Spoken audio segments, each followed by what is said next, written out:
Alright, okay, hello, I am Yoshesk, and I'm joined today with three people. We're going to talk about Bayonetta 2. Let me say hi, Dosh. Hello? We have Flicky. Hello. And we have GeneralBeatrix, or just Beatrix. Hello. We all sort of have, I guess, kind of qualifications, quote unquote, with Bayonetta. Flicky and Beatrix, you're speedrunners, yeah? Yes, of both Yes. 1 and 2. I used to speedrun 1 and I speedrun 2 right now. Yeah, and And I make YouTube videos on it. And Dosh is just a casual player, yeah? Just totally cash. Oh, yeah, I guess. I mean, I played action games for a really long time, and tried to get into the more deeper aspects when it comes to combat and combos, stuff like that. In any case, we all have pretty qualified at pressing buttons. Yeah, we're really good at it. Sure, Yes. why not? So, let's talk Bayonetta 2.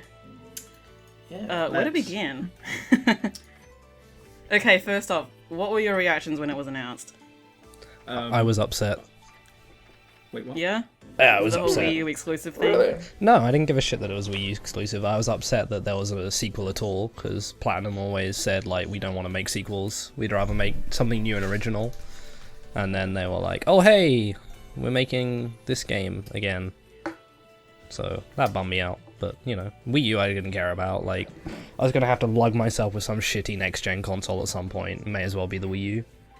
Yeah, I had another game on it anyway. Alright. Yeah, it had That one kinda for worked out 1 and well. 1 as well, so there was 2 games, so it was value for money in that regard. Speaking of value for money, Yeah.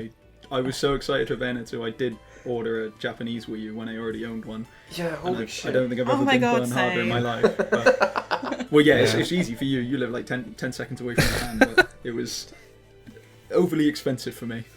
And You were the fucking bearer of bad news for some of us, actually. You kind I was, yeah, I know. Yeah.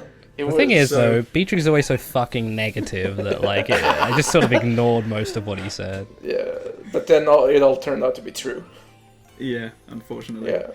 But we're being positive, so we won't Oh go yeah, into yeah. that We yet. are trying to be good and positive about this, so Yeah. let's talk about what we liked about this game first up. We said before we started, blue is a good Yes, color the for color, this game. yeah, the blue scheme is nice. Yeah.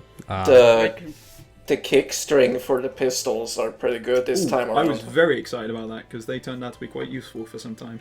Actually, having a full Yeah. kick string that ended with a oh Christ, I forgot the word.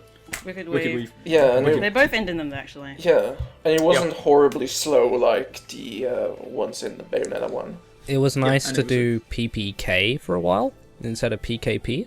That was good. Yeah, Yep, that was good. That was Yeah, it really was just an mixing up a little incredible bit. experience. I liked. PKK. I genuinely liked nearly all of the level design up until like the end, especially when we went into hell. Like as a first-time play, that was really cool. Oh, Seeing all yeah, the different the- hell stuff, like Yeah, absolutely. different design, different enemies. They looked different and they were hard. We'll get into how they fucked that up later, I guess. But yeah, it was really good up until like the end, which fell flat. But I guess that's a different story. I liked the idea of Snake Within. That was cool. Yeah. Yeah, They didn't really yeah. have too many gameplay applications in the end. and Absolutely the sections none, that it were in honestly. were kind of bad. You Yeah. like the underwater segments? No, I didn't. No, I liked Yeah, the okay. idea of them. It was Yeah, like there's always Why? a chance that someone won't fuck up water sections, but it Yeah. wasn't. No, it no, wasn't no, this no, that did no. it. you turn around in the It's- first level and look around and you're like, oh, dude, check this out. Like, oh, water bits, I could go anywhere. But then, yeah. I mean, I'm sorry. I mean, I was excited as hell for Bayonetta 2, but I knew from the start that they were gonna fuck up the water segments. I mean, You've always got eye of hope. Someone's going to do it right someday. no, it's never gonna happen. I'm sorry. It's just no way. Okay, what else was good though? Like, Well, the do you want us music to was actually, really good. you want us to actually praise this stuff in depth, or do you want us to glaze over Well, it? you know, it was I honestly don't think there's very much in-depth stuff to praise, but Well, I like the new Afterburner kick. It's much faster than the old one. It has less. It has less hit lag. It has no speedrun applications, unlike the old one. Oh. Yeah. Could you elaborate on that? Because In Bayo 1, you could use it in 2 or 3 locations to do skips, including one of the only actual skips in the game, and in the second one it wasn't useful anywhere. Oh, okay. But I mean, if you liked it for casual play, that's fine. Well, it was kind of useful for speeding up combos and stuff like that, I guess. But ultimately, We're talking for about other combos here in Bayonetta 2. yeah, exactly. So Combos. You what mean combos? combo? Yeah, no, they're Air quotes. Combo. yeah. I mean, if Combo, which time, etc. yeah. I mean, if Bayonetta 2 was more like Bayonetta 1 in those regards, then Afterburner Kick would have been a pretty big improvement. But it's not. So Did you guys ever use the punch version of it? You never Yeah. use it No. ever. it's probably the second most useless new move in the game. Yeah. Oh, no, I yeah, ended up the most accidentally useless we using can it a all bunch agree of on times. that. It's completely redundant, but at least it's not insultingly bad like Charge Bullet. Oh my god. Yeah, No, shit sandwich, you gotta do the good stuff first. Ooh, Oh, wait. We're already derailing the I bullshit. liked how the game actually made magic a proper resource this time round. But Yeah, okay, but it no only has- buts. Okay. No buts now, we're being positive. Like, Yeah. I liked it at first, I was like, hey, this magic's actually like a cool resource. I get to use this, and like shooting and bullet climax is better because of that, and that was cool. Is it though? I don't think it is overall, because in Bayonetta 1 it had a ton of speedy applications. Like if we're just Oh, talking yeah, damage- okay, it did, damage yeah, output-wise. it's true, but, that It was... had a knockback on it with the magic, which was obviously nice, but you couldn't infinitely shoot it anymore like you could in Bayonetta 1. That's true. Due to it being Yeah. used on a magic Yes, result. yes. It did burst, though, that was nice. Yeah, I guess. There was I kinda some like- reason.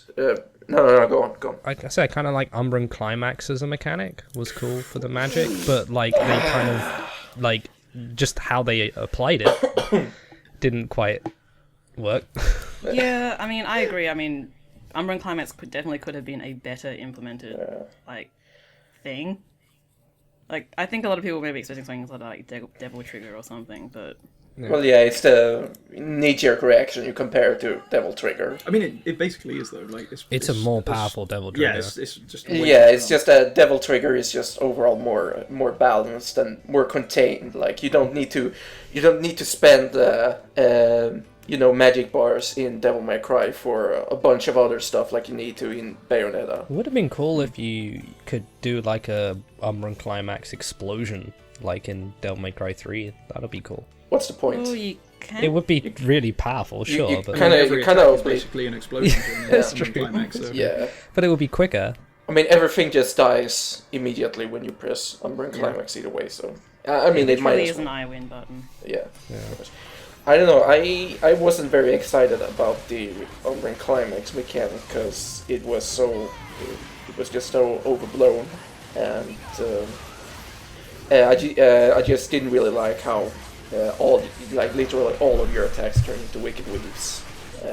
So there was like no need for any form of like spacing or anything at all. Yep.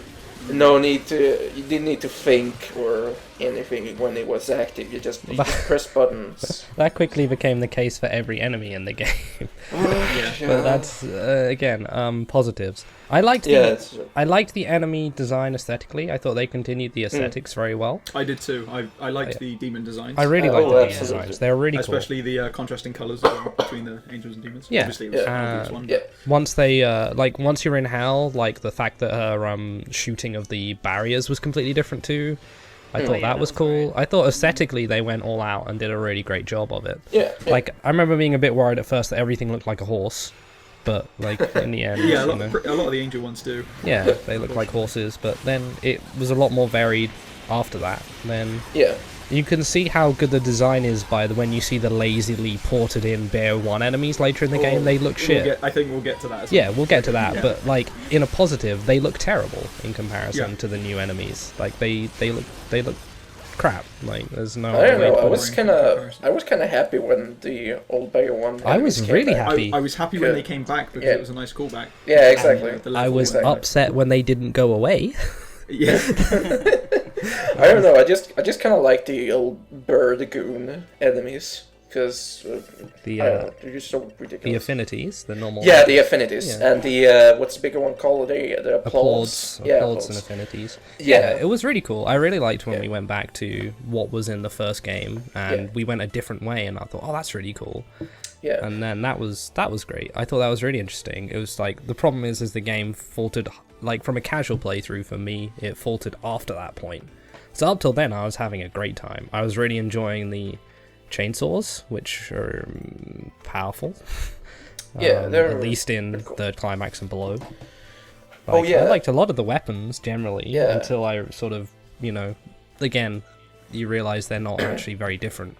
No. Yeah, they're nicely designed. They look nice. They've Yeah. got some cool animations. And they're but, cool, and you've got like a bow, and you've got like flamethrowers and that, and then and then you realise the chainsaws. application of most of their attacks is pretty much impossible to actually do consistently, Yeah. depending on the enemy. Another thing I kind of liked was how they replaced the universal special inputs with different moves for some weapons, like the chainsaws, for example. How the Tetsusanko, I think it was, turned into a shuffle kind of move. If you play Devil May Cry 4, Nero has a move called Shuffle, which where he steps back and then does a lunging attack. Yeah. So those attacks were kind of cool as well because they actually did activate Witch Time as like a secondary effect. Yeah. Plus, you could do some neat stuff with it. Like you could, instead of letting the attack go through, you could jump cancel the actual attack, and it gave you some new options, which was neat. Plus some of the stiletto.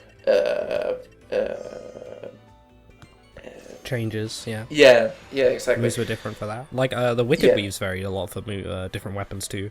Like thinking mostly of Cherbonog, like the Chernobog. Yeah, the giant Cherbonog, spinning sorry. scythe. Yeah. Chernobog. Chernobog. Chernobog, sorry. And Yeah, Kafka, it I was suppose.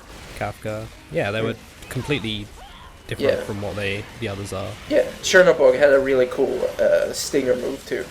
Yeah, The whole forward application stinger. was cool too, like Yeah. the shooting of the stuff. Yeah, exactly. Oh well, I don't know. I didn't really like the hold. Oh, it's really good thing. for damage. Yeah, for damage, but I mean, you not anymore, but it was. Oh, okay. Well, Yeah, depending on how you reckon of it. yeah. Like I don't know. There was a period of time where it was like one of the best things for speed, and then Yeah, I kind of remember that. yeah, Like, and all the people used it in Tag Climax. yeah. In order I to think just keep. It's a really fun game if you force yourself to use like bad combinations for things. I enjoyed doing that, like forcing myself to use some kind of like the hammer and chain jump weapon as a combination is just stupid, but you can still do stuff with it. Yeah, I mean, I guess what I like about the weapons is that every weapon is, I guess, pure platinum viable. Like, there's no one or the other which is like, yes, this is good. Like, you can use any of them.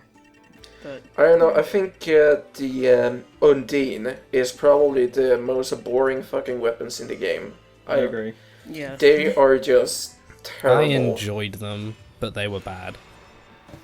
I don't even. The big problem for them Valid, is I that guess. they were no Durgas. Yeah, I was just about to say they were. I mean, it's obvious they were supposed to replace Durga, but Durga were just infinitely more fun. You had more in-depth stuff with Durga, with the fire orbs, and there was some momentum manipulation involved with the spinning moves. You could also use Durga to completely cheap out every enemy in the game, and it's Yeah. probably Yeah, the most imbalanced thing in Bayonetta at all ever is the fire Durgas. Yeah, But but but in its defense, using the fire orbs did tank your score. Who So cares? it was Yeah. that was at least sort of. always relevant. yeah, It did tank your score, so I can. it did a lot. Yeah, that was fair. Yeah, that was. but It also was sort kill of. gore glitch. Yeah, Kill Glitch but is then actually again- weaker than the fire orbs. Yeah, Did you know that? I didn't. I knew that, but yeah. Beatrix figured it out after a while that Yeah, it's not There was even a worth. boss I mean, it's barely relevant, but Yeah. there was Yeah. a boss we used to use the Kilgore glitch on, and because the frame rate used to tank, it used to actually be faster using the Durga. Yeah. The Kilgore tanked the frame rate so bad. What boss was it? It was Boulder just at the end of the game. Boulder. Oh, okay. Yeah, Right, that frame rate really does tank. Like, you finish the input for the Yeah. move and you're watching it for the next 4 seconds. I'm curious to see how that works on the Wii U port. Actually, I never The bothered. Wii U testing. one's terrible, isn't it? Isn't it? I just mean, the- in most early game places it was, but I never bothered. It's better. comparing It's them. better than the PS3 version, I but heard it it's was- worse than the 360 version. we came Yeah, to the that's- conclusion it was the port of the PS3 version. It felt like it because there were some issues on the PS3 version that still affected the Wii U one, but I guess I It's think not there's some quite loading as bad. issues and some frame rate issues that the frames definitely drop and everything. yes. I remember. The I PS3 remember- port's Color-wise, terrible. it's not quite as good either as the original. No. Huh, I didn't notice that. I guess I just didn't check for that. Yeah, the colors kind of suck on PS3. Are they? Oh, on the PS3 version. They're right, really yeah. muted. Yeah. Alright, what else would we like? The story? I mean, No. It's Oh, much throw more away. intelligible. It was pretty. It was much more understandable. Was it? The story is still really stupid. I know I mean, it's. it's I know really- it isn't a word, but I would say the story is telligible more than Yeah, intelligible. I to get it as guess, far away from the but- word intelligent as possible is a good idea, but it makes sense. I understood what it was. I think it's more about the characters, how they act. I mean, the story is still really dumb, but yeah, I It's kind of about the like environments and the enemies Yeah. and that. Like, I I couldn't kinda- really give a toss about Bayonetta and John and that. But did we like Blasphemy. Loki? No. Did we like? No, I didn't like Where his the voice acting. fuck is Loki from? But I did actually like some of the the banter Bayonetta and Loki had going. Really? No, you didn't. Yeah, No, I you did. didn't, Except no. for the voice No, acting, of absolutely course. You're not. thinking But- no, you're thinking of the banter between Bayonetta and the bosses in Bayonetta 1. Yeah. That's what Yeah. you're thinking Oh. of. You're thinking of something completely different. Because you definitely did not like Loki saying love in whatever the hell his accent's meant to be. Yeah, Did he but say love? I don't So remember. wait, Once as again- people once you don't again, know like where I've accent's said- from. Where is he from? His Oh my accent was God. even more confusing than fucking George from MGR. Like, and Jeez, George is let's meant not, to be, let's not talk about George. George is meant to be from Liberia or something. Loki sounded like He's a Mixed mishmash of. Caribbean. he sounded like an American who doesn't know what Caribbean accents sound like, trying to do an English person who lives in the Caribbean, and he just ends up with I don't know what his accents mean. Whatever the hell it's that was. offensive. It's offensive. That's what it is. If there was an island off South Africa that no one had been to in like 100 years, they would sound like Loki. Oh. Well, I Why guess not? sure. Why not? It's a horrible accent either way, and we didn't like Loki, and he wasn't an interesting character. And there's like that Yeah, no, it tease was that you kinda might get to boring. play as him, and then you don't. And I think everyone was secretly happy about That that. tease was so Yeah. silly. I don't know because he's useless in fights, like pretty much the entire game up until that point. Like he does nothing. There's just a health bar in the corner, and then it teases that you get Yeah. to play him and actually see what his potential could have been. But you just ran backwards no, for 30 yeah. seconds. Yeah. Was really pointless. Sort of like, remember that one time in MGR when you have to play as like a drunken Raiden when you had to walk over to fight Monsoon? Wasn't yes. that great? done that No, many it was fucking shit. That's what the Loki segments reminded me of. Like, oh, it's this all over again. The Loki Pretty much. segments for me were just like, what? Why is this here? Thing. Yeah. Yeah. Why was this included? Yeah. Yeah, I don't. It doesn't. At least in the other auto scrollers, you've actually got gameplay. But I mean, gameplay. You've still Quote-unquote. got combat moves. Drunken Raiden didn't have to come out. Are we moving into ragging on Bayonetta now? I don't Well, think that yet. if we've run out of things to say, I can't The think of music any. was good. The music's good. Good. Yeah, but I mentioned the music before. I like Oh, you how did? the version of Moon River. Moon River gets Twitch VODs muted. Yeah, that's pretty good. Brilliant. I both like and dislike that there's no dumb music video at the end of it. yeah, the dance Yeah. sequence missing is lame. Yeah, Yeah. I liked the Moon River. I liked the version of Moon River they used. Yeah, it's great. The original Tomorrow one. is Mine is a good battle theme overall. I think. Yeah. Yeah. It does get repetitive, but I mean that's. Yeah. Yeah, I think the I think- music's really good. Yeah. Aesthetically and musically, it's great. I think some of the boss themes are pretty good too. Like, Wait, there are boss fights in this game? I'm sorry. I mean the auto-scrolling flying segments. I think that some of those segments had pretty good music, like the Gomorrah. Wait, what's the dragon's name again? It's Gomorrah. Right? It's Gomorrah, yeah. Yeah. You're right. Gomorrah's theme is pretty good, and I think what was the manta race? The Insidious. Insidious. There we go. I really liked their themes. I really liked the fight with the manta ray. Insidious fight, I thought was really cool aesthetically and like play design wise. He's like kind of kooky, so you have to like learn his timings and stuff, and he was cool. I enjoyed that fight a lot. I like the Gamora fight. The entire first chapter. The entire Yeah. first chapter is pretty great to me. No, I the think entire dislike the first Gamora fight. chapter is very messy. Like, Yeah. even as experienced players, you're thrown into something really chaotic and weird. It feels like it should have been at the end of the game, if anything. And starting a game with an auto-scroller is Yeah. a huge... Especially after you've Yeah. already done one. Yeah, I really you spend think 4 that- minutes Yeah. I really in the think cutscene, basically. I really think that all the auto-scrolling flying boss battle segments are absolutely awful. They're basically just giant stationary boss battles where you completely remove the aspect of, positioning and moving around. Like Yes. because the game just does that for you. So you just hammer the buttons, hammer dodge, and it's completely uninvolving and boring as fuck. So I really disagree about both Insidious and Gamora being entertaining in any way, shape, or form.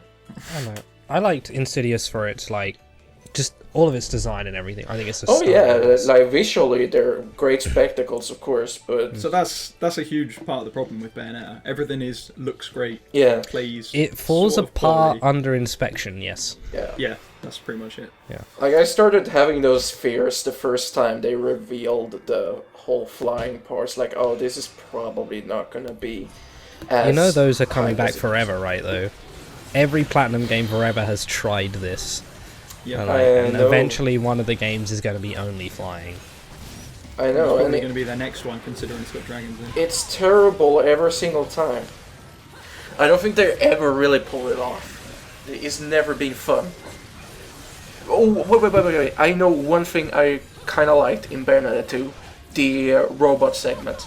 I actually thought that was pretty cool. So I was surprised at how much I actually like that segment. Yeah, me too. Yeah. It felt like it was going to be very auto-scrolly, very, generic. Yeah, but it wasn't. It No, actually... it was kind of fun. Yeah, I liked and it. It was fun. The problem with it is, like, it was immediately followed by the worst part of the game. Oh, yeah. Like, The flying segment at the end. You mean? well, Yeah. I mean, like, the flying segment's okay, but I mean, like, it's stuffed in that bit where you're just fighting, like, old enemies again in a very, very, very lazy environment. Yeah. Like, yeah, that But- environment is ripped straight from, like, a boring AAA title, and it just really looks flat. Like, Yeah.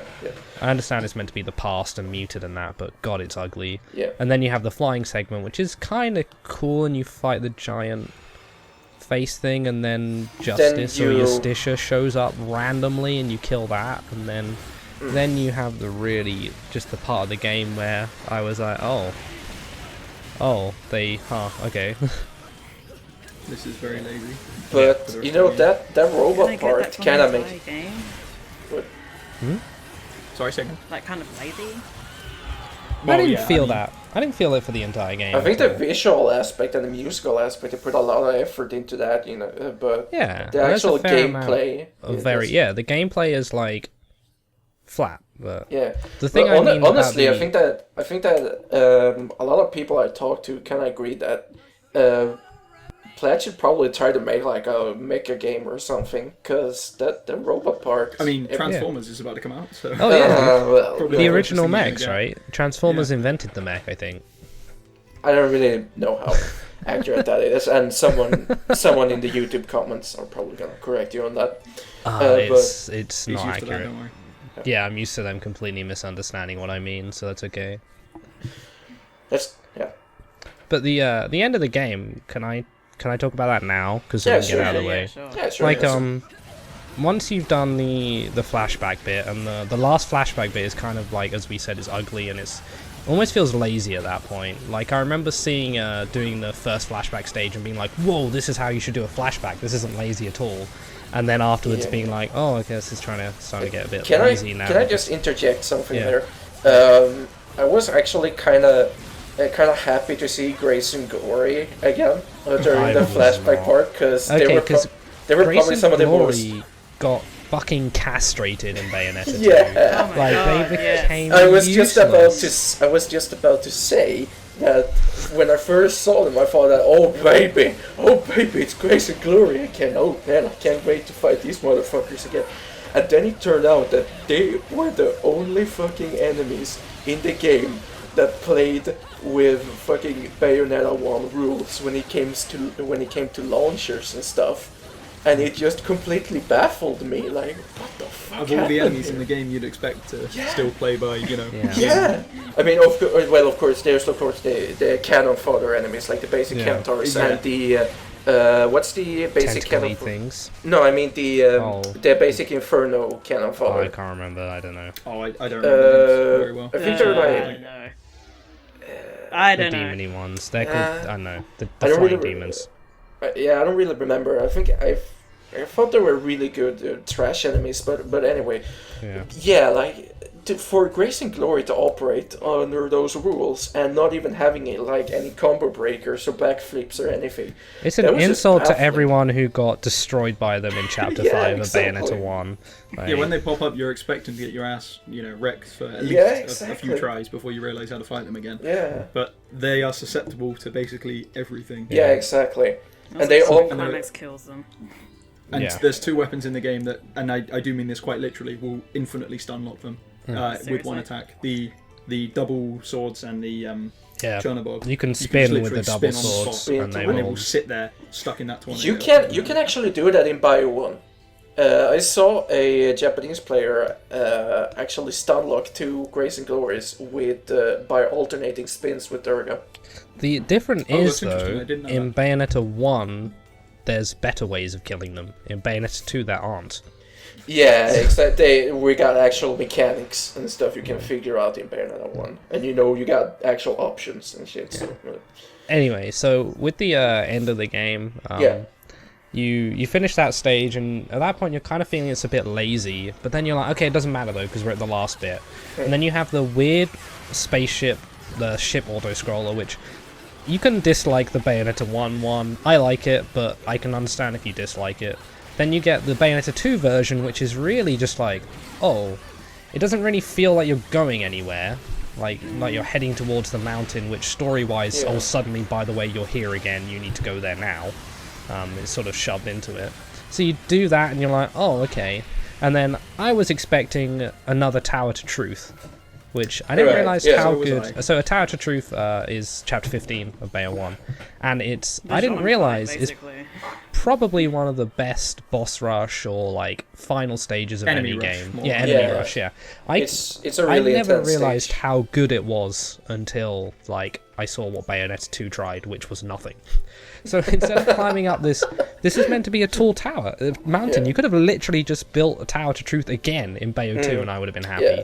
But you don't. You just run up some steps with Balder, who, oh my god, what a surprise! Lumen Sage And the is stairs are Balder. actually much longer than they need to be, Yes. considering there's no content on the way to the top. There's top, nothing to on the very way top. to the stairs. There's just like 6 sets of pots, right? Yeah. Then you No, get to the- no, wait, there's an Alfheim portal. Oh, there I mean, is. that's at the bottom. Yeah, of the that's at the stairs, bottom if of the we're gonna steps, though, get right? technical. Oh, no, wait, excuse me. Alfheim portal. Muspelheim. Muspelheim. Thank you. How could I get that wrong? I'm sorry. Yeah, and then you run to the top of the steps, and you're like, okay, I'm fine. I guess I didn't need a Tower to Truth stage. And then you fight Aesir. Is his Bosses name? Yeah. you've already fought. Yeah, a boss you've already fought, and then you fight him, Oh and then you fight Angrier him, and you're like, oh, I mean, that's cool. It's kind of like got Balder throwbacks on that. And then the game ends. And I was like, oh, wait, there's no, like, really cool Jubileus boss? Like, why don't I fight Omni? Come on, Jubileus wasn't cool. Like, Jubileus. It was a very good spectacle for the end of a game. Jubileus as a was casual player. Jubileus as a was a boss huge fight- anticlimax.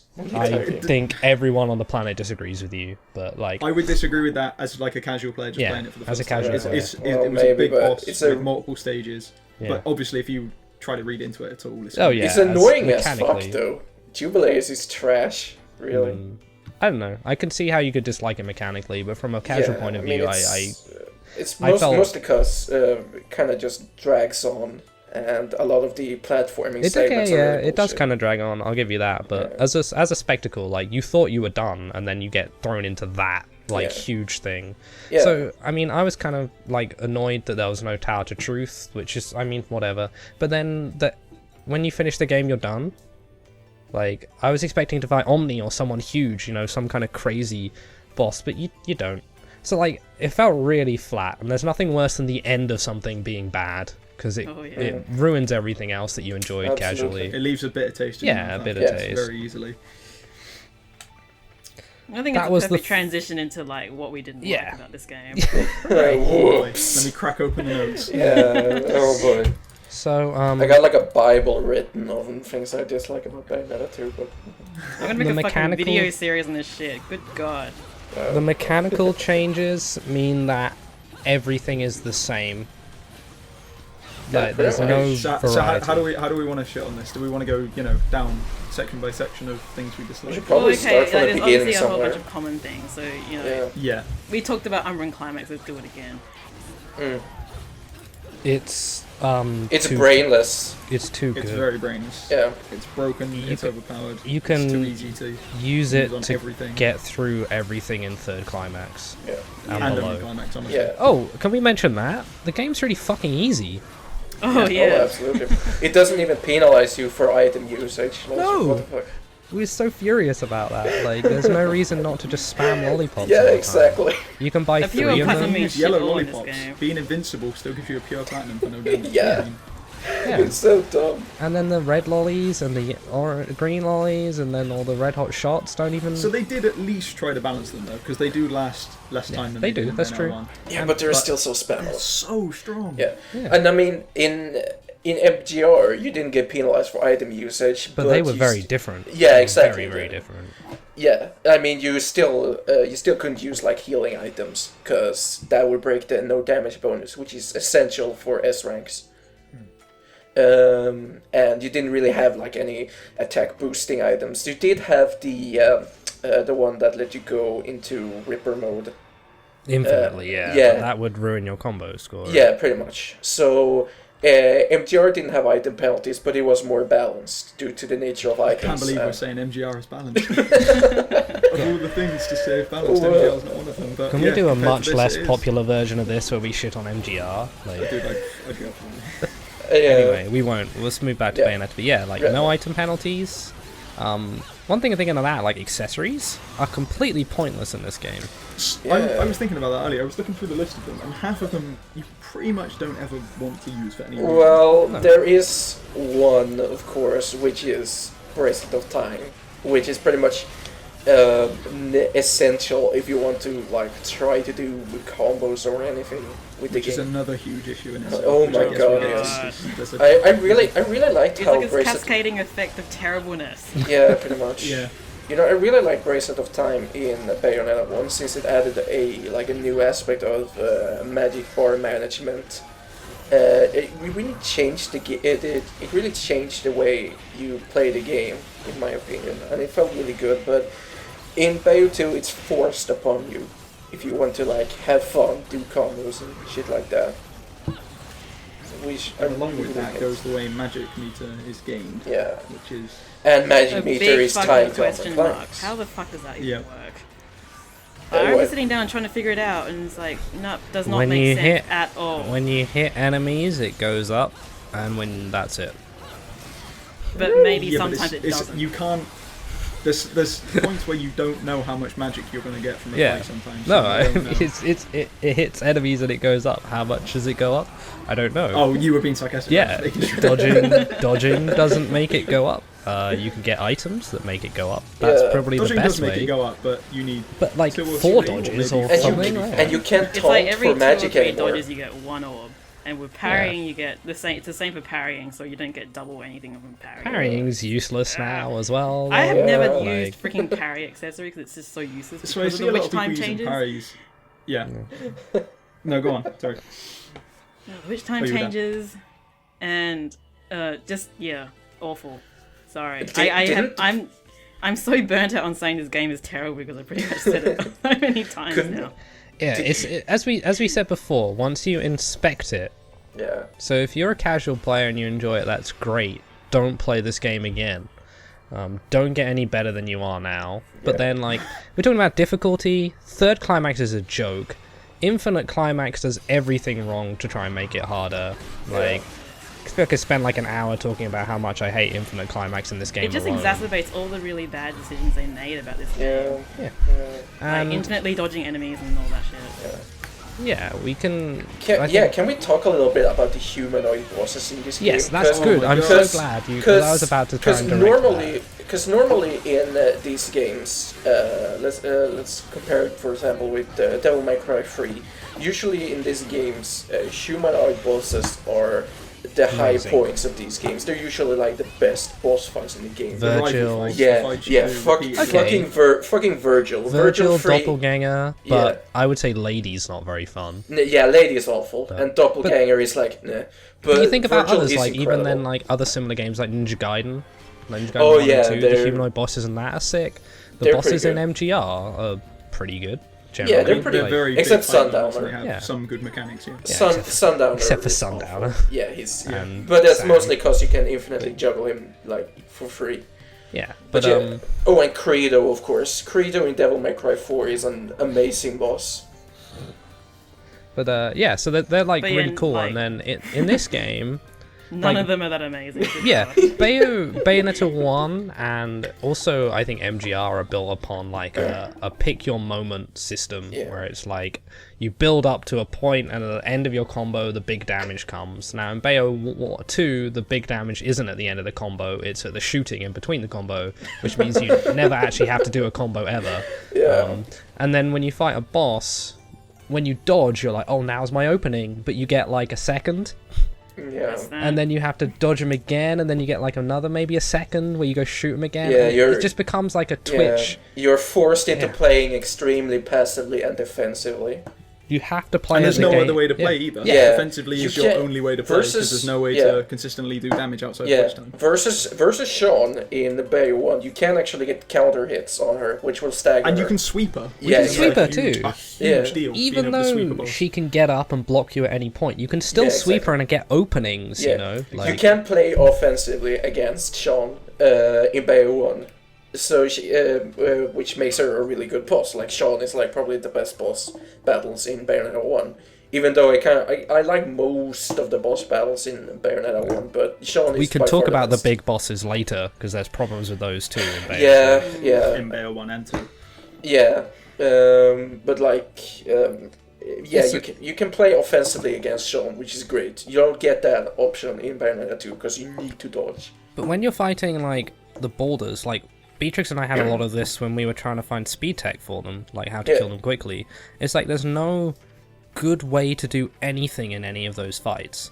It's attack, dodge, gotta dodge. Okay, okay, now gotta dodge. Okay, now dodge, attack, dodge. And it's just like a constant stream of like reacting to whatever the boss wants you to do. Yeah. It's just a fucking loop, and it's awful. Yeah, it's a loop, and it's like, and this was pretty much every single humanoid boss, because they all fight exactly the same way. The only difference is... Yeah, the difference is like, what is it? Baldur 2 and Aula Rune have an opening. They have like a proper opening you can damage them during, and the rest of them don't. The rest of them are all the same. Loki, Aesir, all the Boulder fights, like that's it. They don't have a good time to ever do anything. There's never a good time to do anything. Yeah. You feel like you're like, you know, trying to knock down a wall with a toothbrush or something like that. Like. Yeah. It's pretty frustrating. Just. I hope we've got video footage as well to go with this, which shows exactly the issue is. Yeah. I mean, we could just... we're probably going to cut... We just show any of the speedruns. Pastor John Chin's videos in there to show exactly the design. And it's not only... this game. And it's not only speedrunners that suffer from this. I mean, when you look at... again, like, bringing up fucking Devil May Cry, but... when you look, there's like incredible boss battle footage from like Devil May Cry 3, Virgil 3, with people royal guarding fucking everything, or in Devil May Cry 4, people catching a Credo spear backwards with Nero's Buster, like crazy stunts like that, and you can do so much with these humanoid bosses in those games. But but what about the cool stuff with Baldur, where like he shoots feathers at you and you dodge him and then you shoot him back? Yeah, that's pretty cool. Just awesome and compelling gameplay. I don't think you know what good gameplay is. Sorry. I remember that really fucking cool time I put up the spinning feathers and Baldur just fucking Dodged lost through it. everything. Yeah, lost Infinitely his dodged shit. for 10 minutes. Yeah, he just completely lost his shit when I just stood there waiting for him. That's the biggest issue for me with the boss design is that everything you do just ends up with an infinite dodge where you can't actually begin a combo. If you walk, I mean anyone can go and try this. If you put on the feathers and walk towards a boss, they will backwards dodge over and over and over. The other part Until is it either disappears or they get hit by some luck. there's not even really any good way to manipulate the bosses in this one. Like in Bayonetta 1, it was like kind of, you know, feeling, but at least like if you shot Baldur, he'd come towards you. Yeah. Like that was like a given. If you shoot him, he comes Yeah, because towards he'd you. block and then try to get in melee Yeah. range. 'Cause Yeah, you're stopping exactly. him from casting his magic. Exactly. Or if you sweep Jean, you know she would have to get up at some point, Yeah. so Yeah. you'd be able to, prepare a different kind of Yeah, attack. exactly. Like, you know you can push them away or bring them towards you at any point, whereas the bosses in this game just do whatever the fuck they want. Like, Yeah.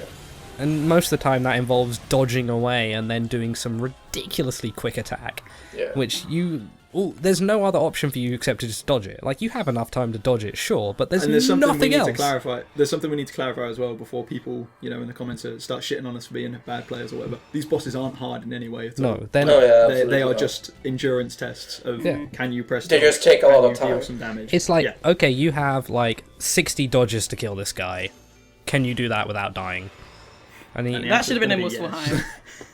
yeah, it should have been. Yeah, that would have been a good one. Yeah, I mean, They can just throw another fucking Loptir clone in there. yeah, I mean, like, when I first played through Bayo 2, I did die on some of the humanoid battles, but that's because I approached the boss battles with a different mentality, where I was like trying to figure out ways to like style and be cool against these bosses, but in the end, all I really needed to do was just trigger Witch Time over and over again and just take a few pot shots at them and just Again, You repeat can play it. every single one of these bosses with the exact same strategy. Yeah, in exactly. tandem Yeah, because of what you're exactly. talking about. You only need the dodge button on Yeah. your right hand, and then you can just, spam shoot On- or Yeah. hit on the- basic melee combo. On third and below, everything is exactly the same of setup into use Umbran Climax with Witch Time, and it dies Yeah. like really quickly. Yeah. On Infinite, it's every single boss is the exactly same. Let's shoot, like, for those of you not in the know, for the speedrun, Beatrix, what's the best combo in the game? It's PKP. Yes. Again? And That's the overall best. yeah, that's combo in literally the entire best game for almost everyone. every enemy, It's yeah. PKP again? You hold Yes, it. unfortunately. You hold but because shoot. hold shots are so powerful in this game, the kick hold shot in the PKP string does an absurd amount of damage now. Wow. An And absolutely absurd amount. The problem with it again is that's because to try and make it more combo friendly, they made none of the moves in a combo really any more powerful than the others. Like, they're all basically as strong as each other. So there's no real reason to even get to the last bit of the combo. That's the thing. You can, if you have two same sets. This is like a very speed run specific thing, but two sets of the same weapons against a boss, you can just sit there doing PK hold shot, swap weapon, PK hold shot, swap weapon, which ends up doing more damage than actually finishing the PKP string, which is hilarious. Now, of course, that's our choice for speedrunning it and not necessarily the way you play the Oh yeah, game. But that's a very. it's very specific thing. indicative that that is the best thing in this game. Like, Yeah. it sums up what the game's all about. Whereas Bayonetta 1 had quite a fair bit of variation, at least. Some enemies you'd come up to and be like, oh, I need to sweep this one, or I need to control this one, whereas in this game it's like, this guy's a dick, so we're going to do this just because it's easier, and then aside from that, it's shoot it. That's what I hate most about Bayonetta 2, is they just take away so many options from you.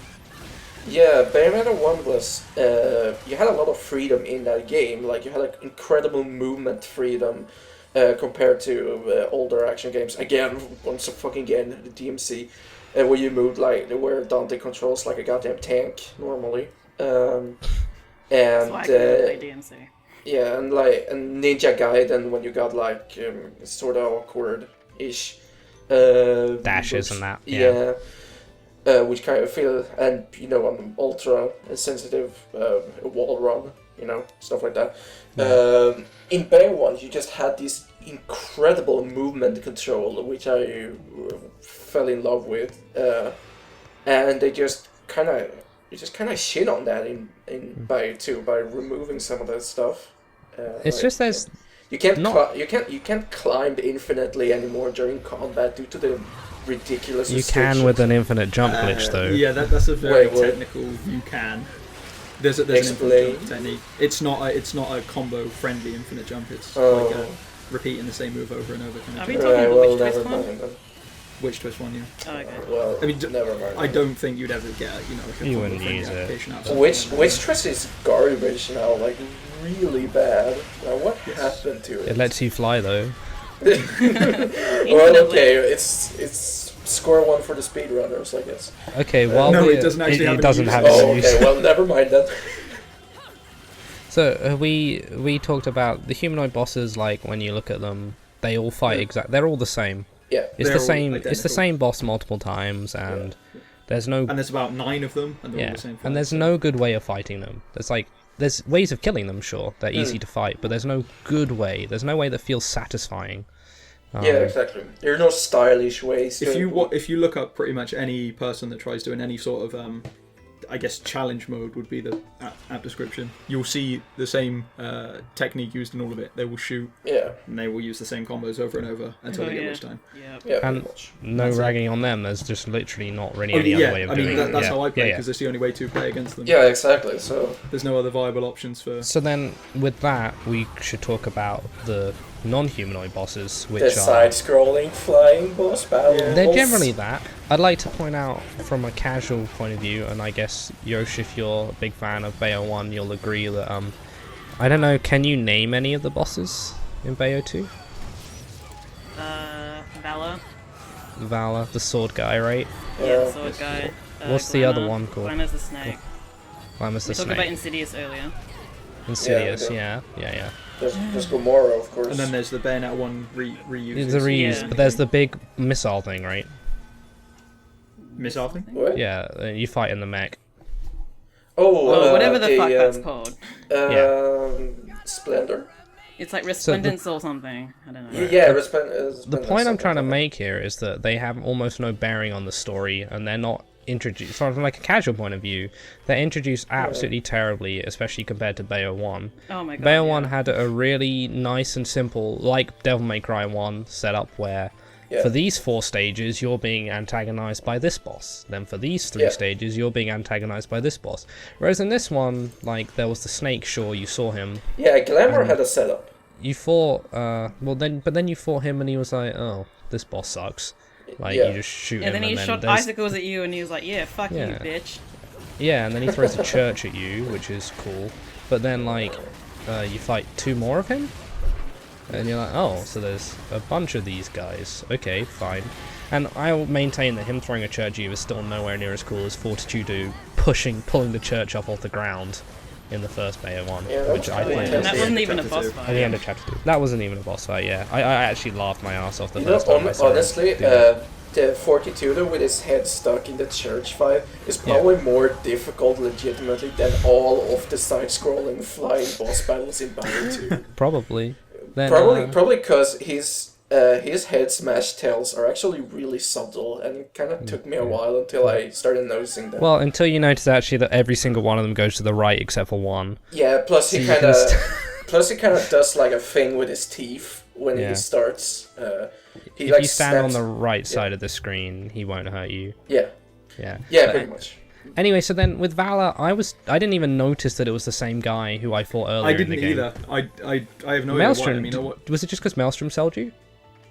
I only found Probably, out yeah. because I he mean, told me. yeah. I didn't notice otherwise. I wouldn't have cared otherwise. But there's no link boss-wise or story-wise with these guys. There's no interesting fights, and when you fight them, So you're what like, you who is said this earlier guy? was you're going to get antagonized by this guy for a few stages. Yeah. They tried doing that with Valor because you do fight him. I think They pulled it off terribly. 2 or 3 stages in a row, but yeah, I, he's terrible as I well. didn't even have any idea. And then after that, like, nope. Stuff that. I didn't feel like I was killing major people who were sent to stop me. I just thought, oh, you know, these guys are in the way. Yeah, with this, So- And part of that is because in Bayonetta Yeah. 1 they did actually have the good cutscene banner Yeah. between Yeah. bosses and yeah, exactly. Bayonetta.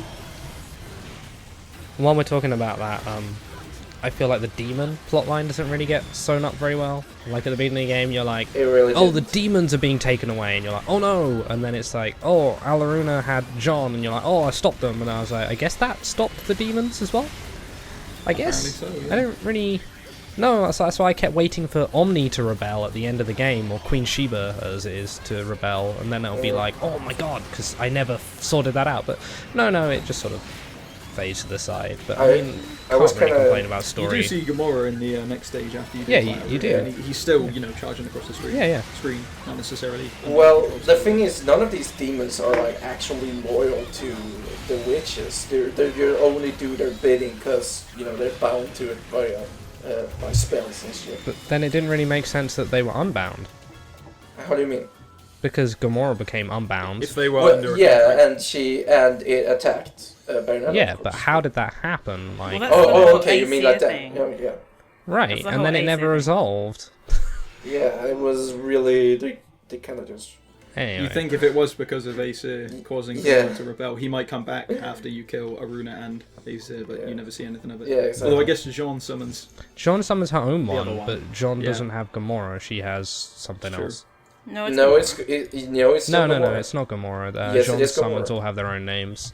Oh, they do. No, they Yeah.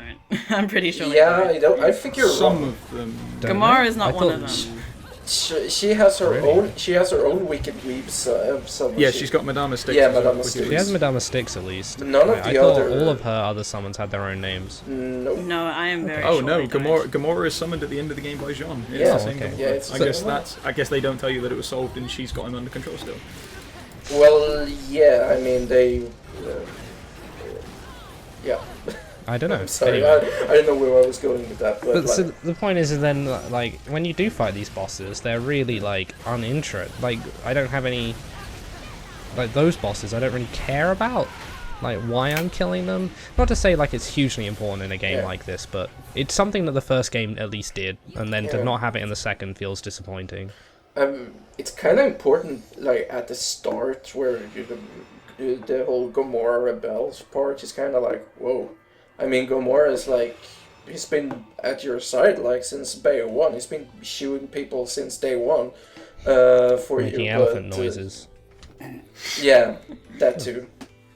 And and then he rebels, but then they just kind of well that happened. But John's liable again, so whatever. John's alive, and she's going to disappear for a while until she shows up at the end of the game Yeah, exactly.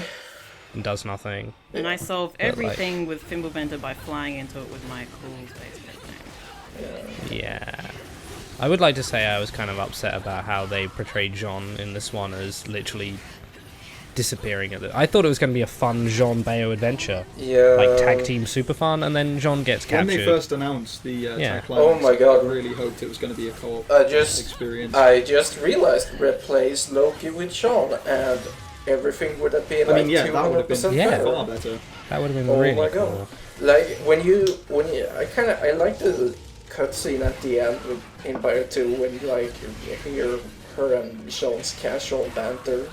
You know, when About they're out, shopping. yeah, when they're out shopping, because I don't know, it's just I thought that was cool. I think Yeah, they're cool characters exactly. together. Like, and then to find Jean sort of replaced with the very, very boring and generic, oh, girl gets captured and locked away, Exactly. must be rescued, and then she disappears and really only shows up at the end to not do much, then it's Yeah. kind of... It sucks. yeah, and I immediately after that I just thought that, oh my God, the game would have been so much better if I just could have had that throughout the entire fucking game. instead Also, while of we're doing Loki. this, fuck Luca and fuck Enzo. Those two suck as characters. Like, why they Yeah, they would... were pretty poor. Why would Enzo was brought back at all? Like, and Luca was brought back with absolutely none of the, like, continuation of whatever the sexual tension and that from the first game was. There was none. It was only They his replaced head. that with the really weird Loki Bayonetta like tension in a couple of the cutscenes. Yeah, where remember he, when like, Loki lands kissed in her boobs Bayonetta? and That was stuff. fucking weird. Yeah. I tried to forget that. Really strange, but Alright. I found it really lame and annoying how in third climax I thought the sloths and the repentances won. Were they called was it repentance? The guy that eats you? The soul eaters, the yes, I really think- hard enemies. I think But that these was- two enemies are randomly out of nowhere ridiculously fucking hard to kill unless Oh, you just yeah. torture them. But they're nuts, like the sloth and or sloth The and snake thing that eats you. yeah. Is it called repentance? I want to say it's called repentance, but that sounds No, like that sounds like an that angel sounds- name. Yeah, that's an sounds- angel name, isn't it? I'm pretty sure it is an angel. Oh my god, I'm going to check now. We'll look up what these are two Yeah, are that's the called. wiki. But Well, it's the first guy of- that turns you into Cereza and eats you. These guys are ridiculously difficult out of nowhere, which we complain that the game was Resentment. easy. I think so I think difficult is the wrong resentment, word. there They you just go. have one cheap attack. They're bullshit. Like, yes, you put it that wouldn't way. see Yeah, coming the they're first time you play. they're bullshit. Like if you get turned into Cereza, you're fucked. Like it's an instant you, kill. You can run away. You can run Yeah, back. you can run away and you can eventually technically turn back. dodge, but Yeah, it's an instant kill if you're not expecting it, and the grab does a hell of a lot of damage and can instant kill you as well. So they're just like, oh, this is kind of unfair, and then you fight them once each, which, unless you go and do Muspelheims or hidden fights or that, I was like, huh, like There's that's a lot of kind of enemies in the game that you'll actually miss if you don't, look for the fights. Yeah, which, yeah. depending on how you look at it, I mean, there's a that's pro not and a necessarily con. It's a yeah. pro and a con. There's the shoot-in fucking Phantasme fight again, just to remind you that for the it's same reason as you fight Gamora. It's one of those. yeah. He's a bad guy at the moment Oh, because of well. the story. Honestly, I thought that was one of the better mini-boss fights in the game. It's one I forget. Like when I Yeah, play it I'm again, not I'm like, a oh big yeah, fan of it. shit, this guy's in here. It's probably mostly because it's the only one where I don't really dislike. Oh. I think it's an okay fight, really. But so yeah, it's alright. Yeah. then, Nothing see, too on wrong with it.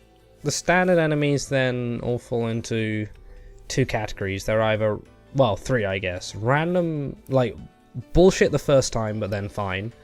Easy all the time, or too big. And then Too like, fucking that's, big. That's it. Too big. Yeah. Too big. So many Pain big is too enemies. big. Oh my god. Yeah. Pride is too big.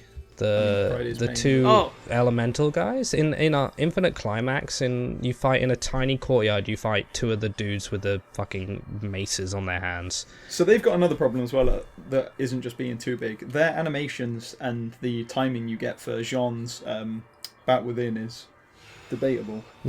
It would be the best way to describe it. Because their jump attack has a strange hitbox. I don't know how to Yeah. describe it. When they jump Like up, sometimes it'll pass over you and do no damage. Sometimes you'll get witch time off it because of the way it interacts with the model. It doesn't feel right. the flaming sword guys have very inconsistent hitboxes. Which one are Very flaming sword consistent guys? blocking. The The guys horse that are ones. basically on. Oh, right. I don't remember that. The art It of was. standing. It's kind of been a while since I actually played Bayonetta 2, so I forgot. Understandably, most that's totally okay. I mean, for me, there was only like 3 types of enemies. There were the basic gun fodder that are way too fragile to do anything with. Like they can't take any hits at all. They're basically made of fucking paper. They're even more frail than the fucking the hell prides in DMC3 that basically died in like a high time and a aerial rave. These guys are even more frail than that. Then we got the uncomboable medium-sized enemies, which is like 80 to 90% of the entire enemy roster. And then you got the big motherfuckers again, that you can't really do anything with anymore. It was kind of nice back in Bayonetta 1. We had the what was the big ones called again? Beloved. The beloved, yeah. You could actually launch them eventually. Yeah, you can dizzy them and everything, you can launch them. Yeah, exactly, which was really cool, but you can't do any of that with the battle. They almost had like a stun gauge where if you beat them enough, like every enemy in Bayo 1 seemed to have that. If you beat it enough, it would get stunned. Yeah. So that is a thing in Bayonetta 2 as well, but Yeah. normally by the time you've reached that point, They're dead. Yeah. Yeah. Mm. So you can't actually do any of the playing with them that you wanted to when they're finally stunned. And that's Yeah. because all the damage is spread out through the combo again. It's not at the end. It's in the middle or all over the place. Yeah. And there's like... Yeah, go on. No, go on. Sorry. Okay. There's also like no mechanics for figuring out when an enemy is gonna get stunned or whatever. Plus, like you said, when it actually does happen, the enemy is usually like almost dead, so there's not much you can do. Plus, when they are actually stunned, they're still operating under normal rules. Like you still Yeah, you can't launch them or anything. Yeah. I mean, you can or grab anything them. like that. You can grab them with the whip when they're dizzy, but that's about Yeah. it. Yeah. You grab everything with a whip in this Yeah, game. and if you get them in the air, they still sink like rocks when you hit them. So yeah, it's really really stupid. I mean, it would have been okay if there was like some sort of mechanic, some sort of mathematic formula or whatever you could figure out in order to launch these enemies or whatever. But there's nothing. There is nothing you can do to get them in the air. Except for witch time, and you can't get them in the air by using the whip and cancelling during the middle of the actual pole. And even then, you might still get a block in midair. Yeah, exactly. Depending on the enemy. Exactly. So what's the fucking point? And even then, when they are in there, they still sink like rocks, and unless you're hitting them in the ass, they will block you eventually. It's a continuing theme of the game not wanting you to play it certain ways. Yeah. Like, it's very closed off in how much freedom you have. Yeah. Which, compared to other games, it's probably more open, but compared to what we're used to in this genre... Honestly, I think it's more restrictive than even your average Western action game. Like, even fucking God of War 3 gives you more freedom to do stuff than you have in Bayonetta 2. Like, I've seen some like combo videos and stuff. A different type of God freedom, yeah. Yeah. God of War 3 is the game that makes you buy, like, a square as a combo, so... Yeah, pretty much. Let's not go too far. yeah, sure. Of course, that's true, but like you can do more elaborate combos, do more elaborate things with the enemies in God of War 3 than you can with the average Mook in Bayonetta 2. And then we kind of get into stuff like string properties and how they ultimately do not fucking matter, because due to the nature of how the majority of the enemies in Bayonetta 2 work, like they don't really. You can't launch them. You can't sweep them. You can stagger them, but it's debatable how much that actually does. I've heard rumors that you can like stagger lock enemies. I'm not sure if that's true or not.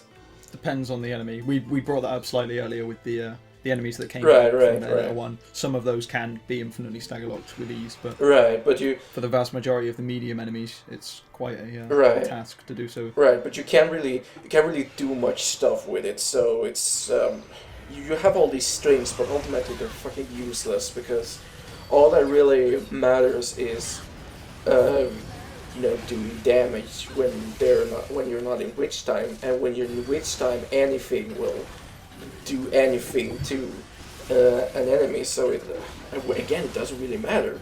Like, it doesn't matter if you hit an enemy with a Wicked Weave uppercut in witch time or a normal. They're not going to go into the air. Yeah, it's just so fucking pointless. And then on top of that, like, the Umbran Climax doesn't let you do anything with them either. That just locks them in place or smashes them to the end of the arena where you don't want them to be. Yeah, that's a very common thing with Climax. Most of the time you'll be bashing them straight into the floor or away from you. Yeah. Or you'll just be killing them before any opportunities for continuing the combo actually matters. Yeah, not that it matters, because combos in Umbran Climax are completely effortless. Like, spacing doesn't matter. Tying something Half together your attacks doesn't hit matter. the entire arena anyway. Yeah, at that point, exactly. So, it's just completely pointless. Like, it's weird. Like, I do combos and stuff for Sengoku Basar, which is Capcom's Dynasty Warriors knockoff game. And it's weird in a game, in a Dynasty Warriors knockoff game, which is built around having extremely janky hitboxes and huge attacks. It's weird how spacing and distance and stuff like that matters so much more in that game than it does in Bayonetta 2. So that's actually very relevant to a problem I had with Bayonetta 2, difficulty-wise as well. Right. Enemies don't feel like individual threats anymore. They just feel, especially with the Umbran Climax mechanic in place, it just feels like you've got groups of enemies now that you can hit all at once, that don't feel like they can hit. None of them can challenge you by themselves anymore. Yeah, pretty Unless, much. you get like infinitely blocked while you don't have Yeah. Umbral Climax on. But it just feels like you can take out a pack of enemies with absolute ease instantly. Right. Because Umbral Climax Regardless is there. And of- it makes it feel more like a fucking Musou game than it does a... Yeah, pretty much. It's yeah. regardless Bayonetta of who they are, like, the notes for the speed tech for the fighting of these enemies, they're pretty much all exactly the same. Except for, like, resentment, which is torture. Yeah. Like, do you torture you don't, like, really, like, I- torture attacks are pretty much useless in this game I now. tor- Yeah, now we're one getting into fire another enemy. battlefield. Yeah, Torture one- attacks. What yeah. happened there? Like, I mean, there's no use for them. Yeah, exactly. Their magic There's no meat is now point. taken over Yeah. by using Umbral Climax. Yeah. Yeah. Why would you torture one enemy when you can take out Exactly. packs with the same amount of meter? and literally the only answer to that question is to kill resentments quickly, because those guys are Yeah. assholes. Yeah, and, like, pretty that's literally it. Like, that is like... Yeah. And depending on the circumstance, Umbral Climax might be better at that point anyway. Yeah. Yeah. Like, And then, like, with bosses, again, we said it's the same deal. Well, just climax it. It's just so brainless like- once again. Just so brainless. It's just like, for a lot of the fights, like, in your casual playthrough, it's just like, oh, let's stall it out until I get Umbral Climax. Yeah, pretty much. And then I'll never lose. Oh, but actually it doesn't matter, though, because I have Like 10 yellow lollies, Yeah. 10 green lollies, and 10 red lollies. It's like, and one red lolly for the vast majority of fights will, Oh. let you slaughter Yeah, everything. exactly. Yeah, it's Even like if it double only damage. lasts 15 seconds Yeah. or whatever. yeah, if anyone's stuck on third climax, like, which, as we said, is for probably... some weird a- reason, if you're really struggling with third climax. Yeah, third climax, which we put as just a bit easier than normal of Bayonetta 1. And infinite climax is easier than hard of Bayonetta 1. But it's like, yeah, just throw on a bunch of fucking lollies. It doesn't matter. Like, there's nothing that just lobbing lollies at the problem won't solve. Exactly. You don't. Yeah. You don't even get penalized for it. Again, you don't get penalized There's no for it. reason not to. Yeah. I mean, sure, you could do the same thing in Bayonetta 1, but at the end of that stage, when you got to the result screen, you would get looking back at you. Yeah. Excuse me. You get a stone statue of a fat man falling over. That's representing could've been you. worse. That's like that's the representation of your achievement. A fat man falling on his ass. No, it's pure. Like, yeah. Oh, by the way, while we're talking about the statues, I'm just reminded of Pure Platinum. Did anyone here not get a Pure Platinum on their Infinite Climax playthrough first time fighting Valor? I didn't play Infinite Climax. I Oh, couldn't be arsed. It It's was like like an boring. absolute says a joke lot. of a, yeah, it does. Yeah. It's an absolute joke of a boss. Like I unlocked Bracelet of Time to see if like maybe that could like save the game for me, but it didn't. It was still really boring and awkward to To play. answer your question, though, no, Valor is a joke. Yeah. The I assume you're talking about the chapter. Yeah, yeah, 6 the Valor that chapter takes 30 seconds. 6. Yeah, it takes about 30 seconds, like without like not Yeah. even kidding, like no speed tech, nothing, just fighting him normally, and he won't ever hit you, and he'll just die. He has no health, and that's Wow. like a one. And that's Again, it's like actually, a one-phase fight, right? Yeah, well, I was going to say it's a two-phase fight, but it's two really shit stages. It's a flying section into a water section. Yeah. Wow. The two best. Better and better. Yeah. Yeah. Jesus. But then, I mean, is there anything else really bad to point out? Like anything else that really needs to be taken down? The new Universal special moves. Let's talk a bit about Charge Bullet. Oh yeah, and how let's it's the rag on dumbest Charge fucking Bullet thing for ever. like 20 minutes. Yeah, but honestly, it's actually quite baffling how dumb Charge Bullet is. And There's literally no use for it. Yeah. There's nowhere it you can could be used. you could change that whole thing to just be new things in the shop. Like the whole of the shop, like everything new in there is pointless. yeah, Yeah, pretty much. pretty much. Pretty much. It's a shame. Like it No, really is. actually, I think that Heal Tornado is an okay-ish move. It's like, not. heal tornado. Yeah, Hold it's down dodge button, isn't it? yeah. Hold down, hold dodge button kick. It's not completely terrible like for example, Witch Strike or Charge Bullet. Like it's not. If I it's- remember correctly, you can actually infinite combo. Oh no, I'm thinking of breakdance. Never mind. Yeah. Like it's not.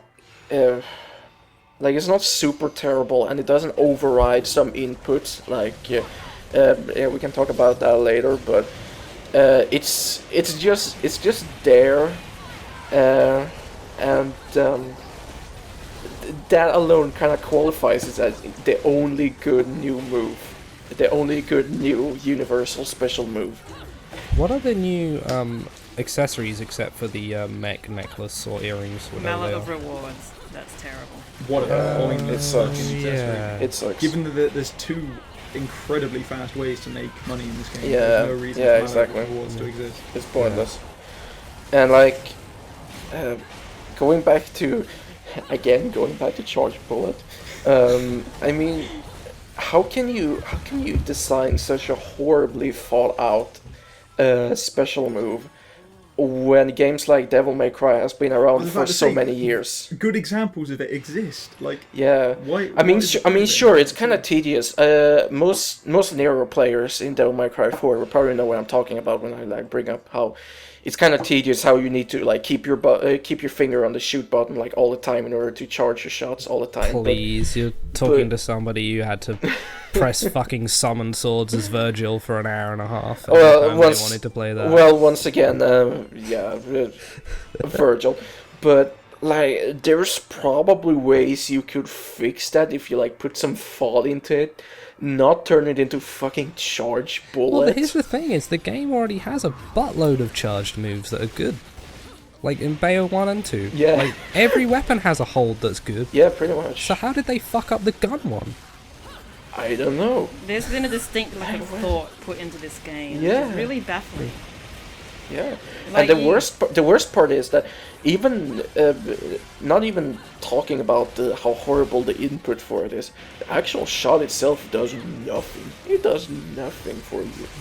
It does jack shit. It has no For the amount of properties. time it takes to actually charge that bullet, you could get off for damaging, any string basically of any weapon. And it has no which would do more damage. interesting properties whatsoever. Like Nero, you got Nero's charge shot. It pops enemies back up. It has like a delayed explosion. It has fucking everything. Virgil's summon sword is a fucking. You could write you could write a fucking. I don't know. Several fucking A4 pages on why summon sword is incredible, and it has like a billion different uses for all kinds of stuff. I would argue that even Dante's gun in the new DMC that has the charged bullet explosion thing is better. Yeah, it actually. Yeah. It is. Oh my That god, actually has some tech behind it as well. DMC charge bud is infinitely better than charge bullet is. Like it's not even close. But charge bullet is like, it's, as Yosh I think was about to say, is like pretty, like it's a symbol of how little thought went into the technical side of the game, or the mechanical side. Yeah, that's what I mean. Like, they put in all these things which, you think would work, but for some reason or another, it hasn't. Like, they had all the pieces there to make a good game. I don't know why it isn't a good game. I think, here's the thing, is, all the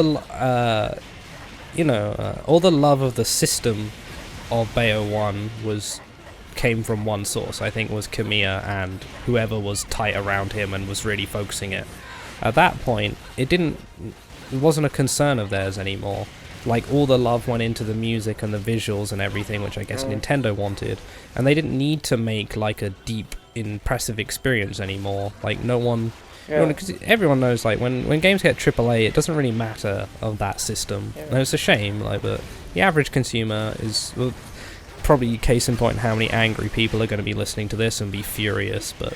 Or the angry people that defend some of the changes that went into this game. Yeah, whatever. Yeah. But ultimately, this will really hurt the game because Bayonetta 2, it won't have a legacy like some That's other. already the case now. If you look at combo videos for this game, there's It's dried up. barely any. Yeah, it's It will dried have up. a different legacy, though.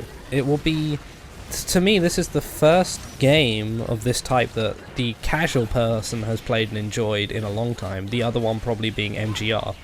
And you know how staunch the defenders of both of these games can be. Yeah. Like, and, as maybe dickish as it sounds, those guys are kind of wrong. Like, they haven't really reached the heady heights that the genre can offer. Well, which is why we're being so, like, nerdy and, like, Yeah, I guess. defending it.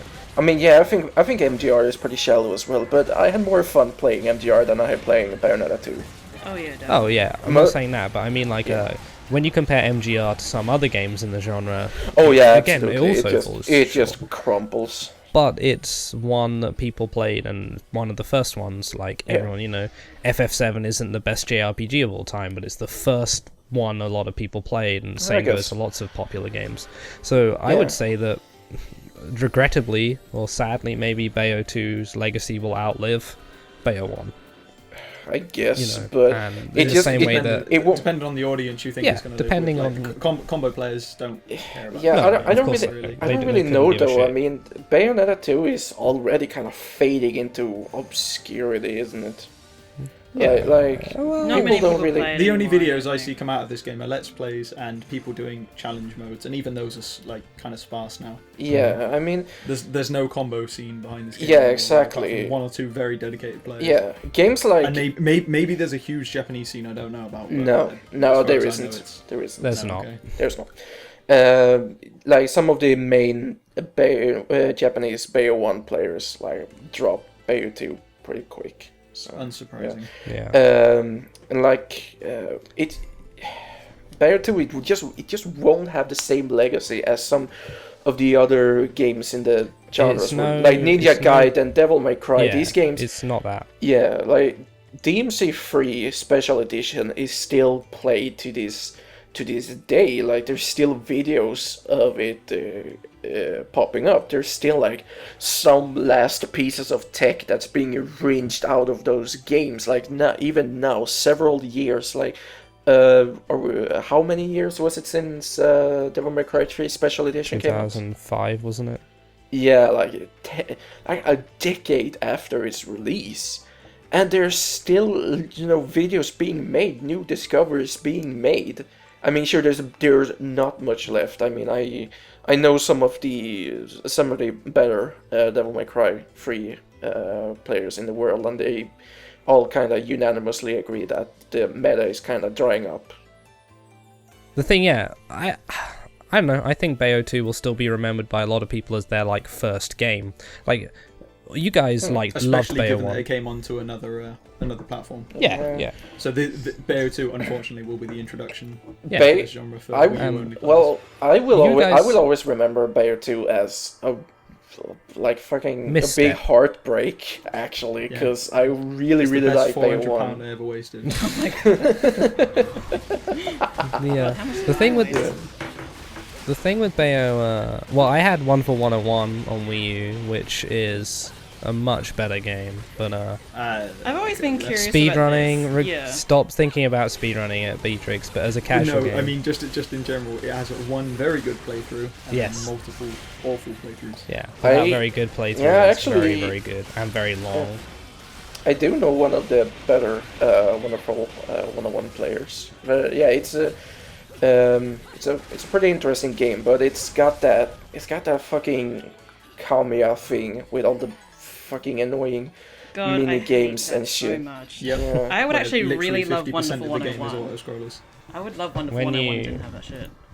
But- So would I. When you I played through speedrun that a it, lot. it's like a 90 minutes of the 5 hours it takes is that shit. Yeah. But like it's probably the only game I know where it's actually fun to fail QTEs. It Because- is fun to yeah, play Yeah, because because they've actually got cute failure letters. Yeah, Animations and stuff. the failure cutscenes are Yeah. kind of funny. Anyway, the point I was gonna try and make before we got distracted Yeah. by other platinum titles was Right. as like big Bayo 1 fans, you guys all saw how like you remember when Bayo 1 came out and Yeah, like sure. people were saying it was perverted and it was stupid and it was sexist and all that bollocks and no one really cares about genuinely. When Bayo 2 came out, everyone changed their tune because suddenly there was this whole new audience who felt that they missed out on the first game and everything Right. like that. Then suddenly it was this nothing but praise for Bayo 2. Like, Game of the Year nominations and everything like that, and you could like it without like, the casual person who hates everybody looking down on you and everything. Like, people Right. knew what it was, and I think that's unfortunately gonna sort of stick around. Like, it's good though. Like, I love it that Platinum had a hit with it, because that means they get to make a few more games and they get to make Transformers and Star Fox. Yeah. That's Star fine. Fox but might be cool, I guess. it's not gonna be. Look at it. Oh, it looks like a piece Platinum, of shit. just make Anyway. original IPs I haven't Yes. actually looked at it at all. Just so. Just It very looks like good. an original Xbox One game texture-wise. Oh. It really does. Oh. Yeah, like But I'm not a Star Fox fan, so my opinion is very biased. texture-wise, everyone can agree the textures look god awful. So let's just stick with that. Sure. Opinions aside, but yeah, like it's what people want from Bayo 2. It's the first game or the special game. Everyone loves it, right? All the people who want to be cool now, who didn't have a chance to be cool before, now get to be cool and say they love Bayonetta 2. But it's a very, very fun casual game, as we said. It's just when you I'm gonna try to dive Play into more it. than Yeah. twice. yeah, Like it's yeah. a really nice car, but when you look at that engine, you're gonna get disappointed, like real disappointed. It's like a pretty dumb person, you know. When you meet them once, and you're like, yeah, they seem cool, and then you have a conversation with them, and Yeah, sure. yeah. Which is really unfortunate, because that's one of the main accusations I heard against the Bayo one, that it was like shallow and dumb. which- Compared to other games in the genre, depending on how deep in you are. I mean, obviously Bayonetta 1's never going to be DMC4, but But DMZ4 is it's got its own problems, and I'll just leave it at that. But yeah, it's not. Bayo 1 is not Ninja Gaiden 2. It's not DMC 3. It's not DMC 4. But it's close, and it's like close enough to be fun and accessible. Yeah. And, Ninja like Gaiden 2? What? Ninja Gaiden 1 and 2. Yeah. Oh, okay. I thought you just said 2. No, did I just say 2? I meant well, I think you whatever. said 2. People are gonna try to kill each other over which Ninja Gaiden is Yeah. the best. So either let's way, say 1 and so- yeah. sure, It yeah. doesn't matter 1 and 2. Yeah, like The thing is like Bayo 1 could have been as big a success as Bayo 2 was if people got their heads out of their asses for it, or if Nintendo released it. Did Bayo 2... I mean, it's probably a no, but Bayo 2 didn't sell better than Bayo 1, did it? I'd be I'm shocked pretty if sure Yeah, it it did did. just not. because of the... Purely, Bayo 2 Just because didn't? of the install base. yeah, purely because of the Of the install Oh, base. right, okay, because of Wii, right. Yeah, okay, that makes sense, but pretty much. either way, like, Bayo 1 should have had all the praise Bayo 2 got. And it got critical praise, but who cares about that when people are too busy arguing about stupid, useless stuff? Yeah, But, you know, yeah, I guess. okay. Sex offends me. Yeah, it's the worst thing ever. We should stop having sex. The world will be a better place. It's cool. I'm already a non-sex haver, so yeah.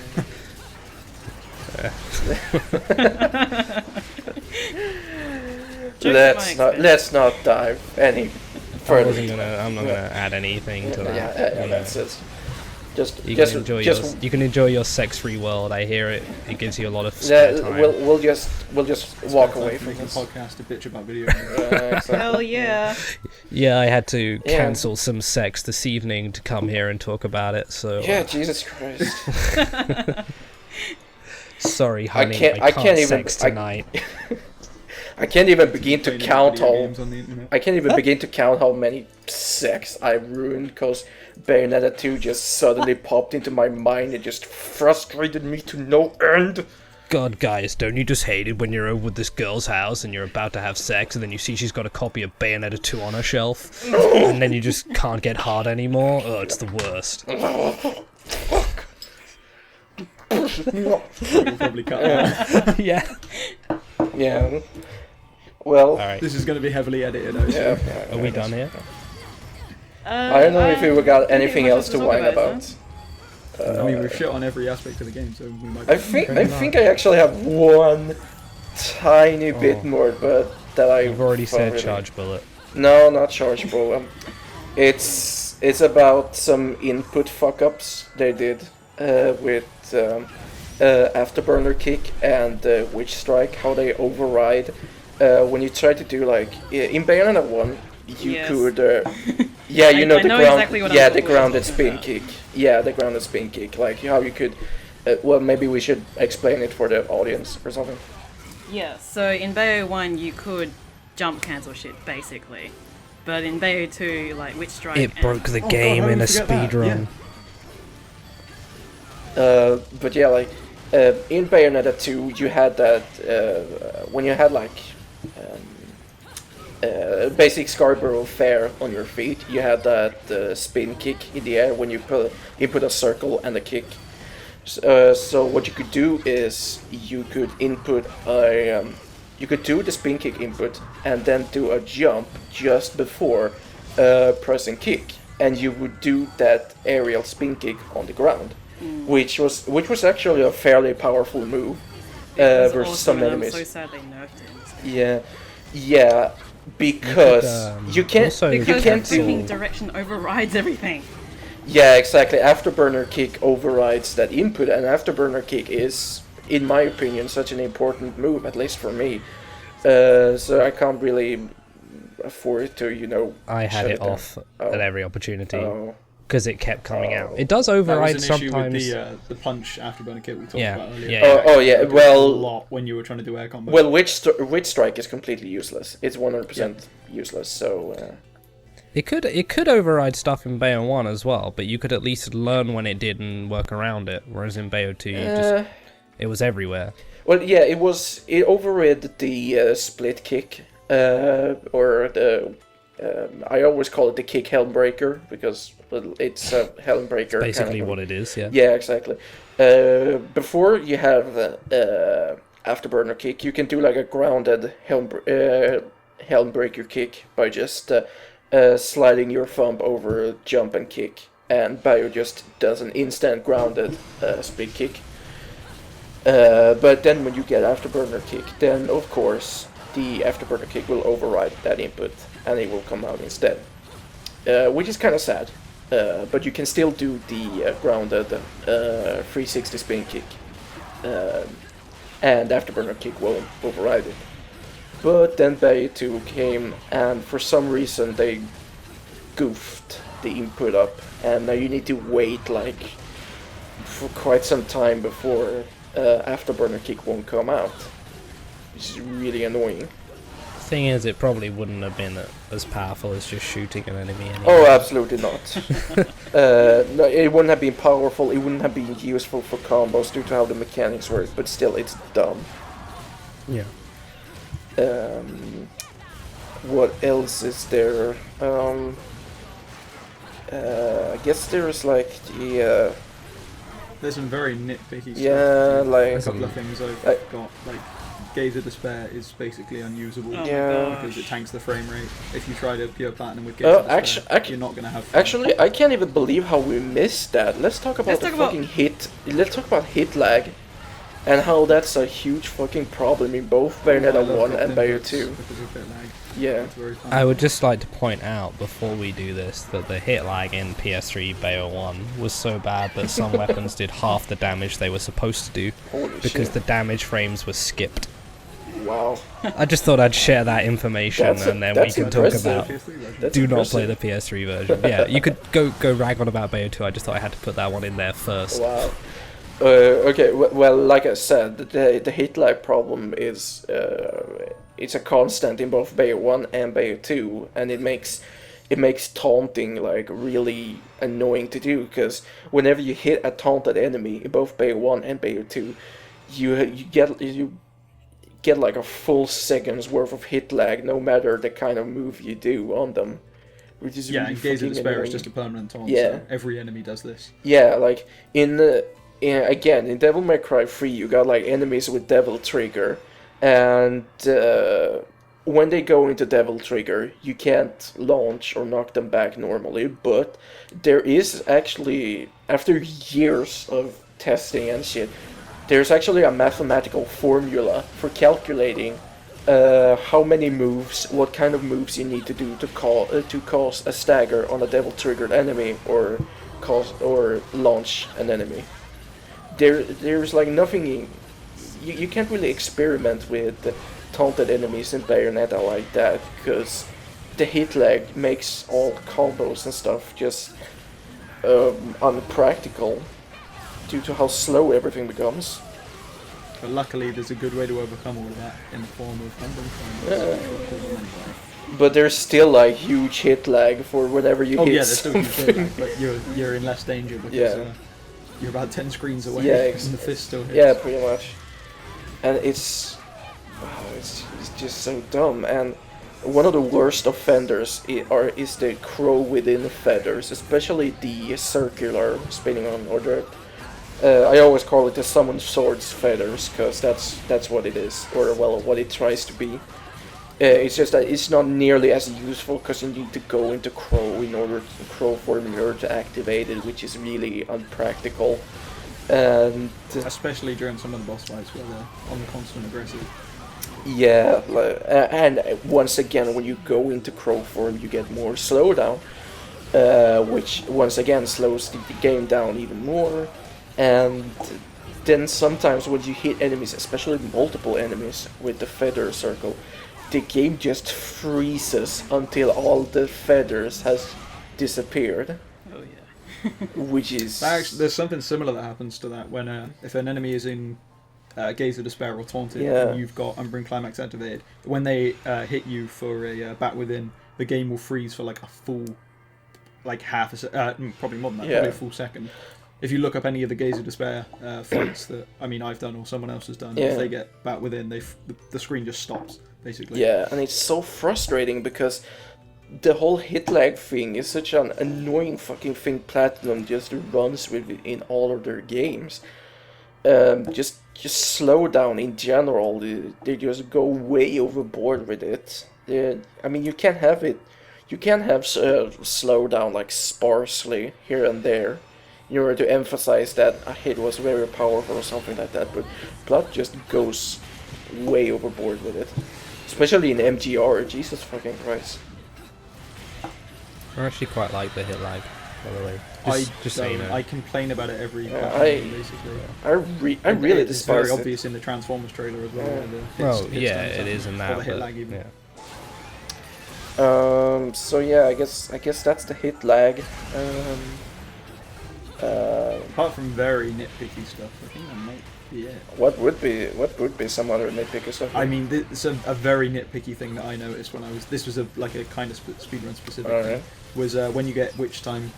I was weapon testing and the fire and ice streams from the Miss. What's the weapon called? Undine. Undine. Witch Time doesn't last long enough for you to actually get a full stream out most of the time. And they miss constantly. And they miss constantly. Yeah. Like the two beat, like we were ages ago in speedrunning, we were looking at it like, alright, let's see, because the double stream, that could be good damage. And it's good when it hits, damage when it hits, but it hits about 40% of the time. And this is when like the animation is quite clearly going over. Quite clearly going through the boss, no doubt about it. It's suffering, just suffering. Yeah, that's a very nitpicky specific thing. Yeah, I guess, but Well, that's still like part of the game, you know, like. Oh yeah, I can. Speaking of nitpicky thing, they kind of. In Bayonetta 1, there was some traces of momentum usage for some moves. Like if you did, for example, if you air dodged out of a Panther jump, Bayo would get a sudden burst. You went really fucking fast. You fast. went super fast, which was really cool. And you could also do that with the Durga spin kick, for example.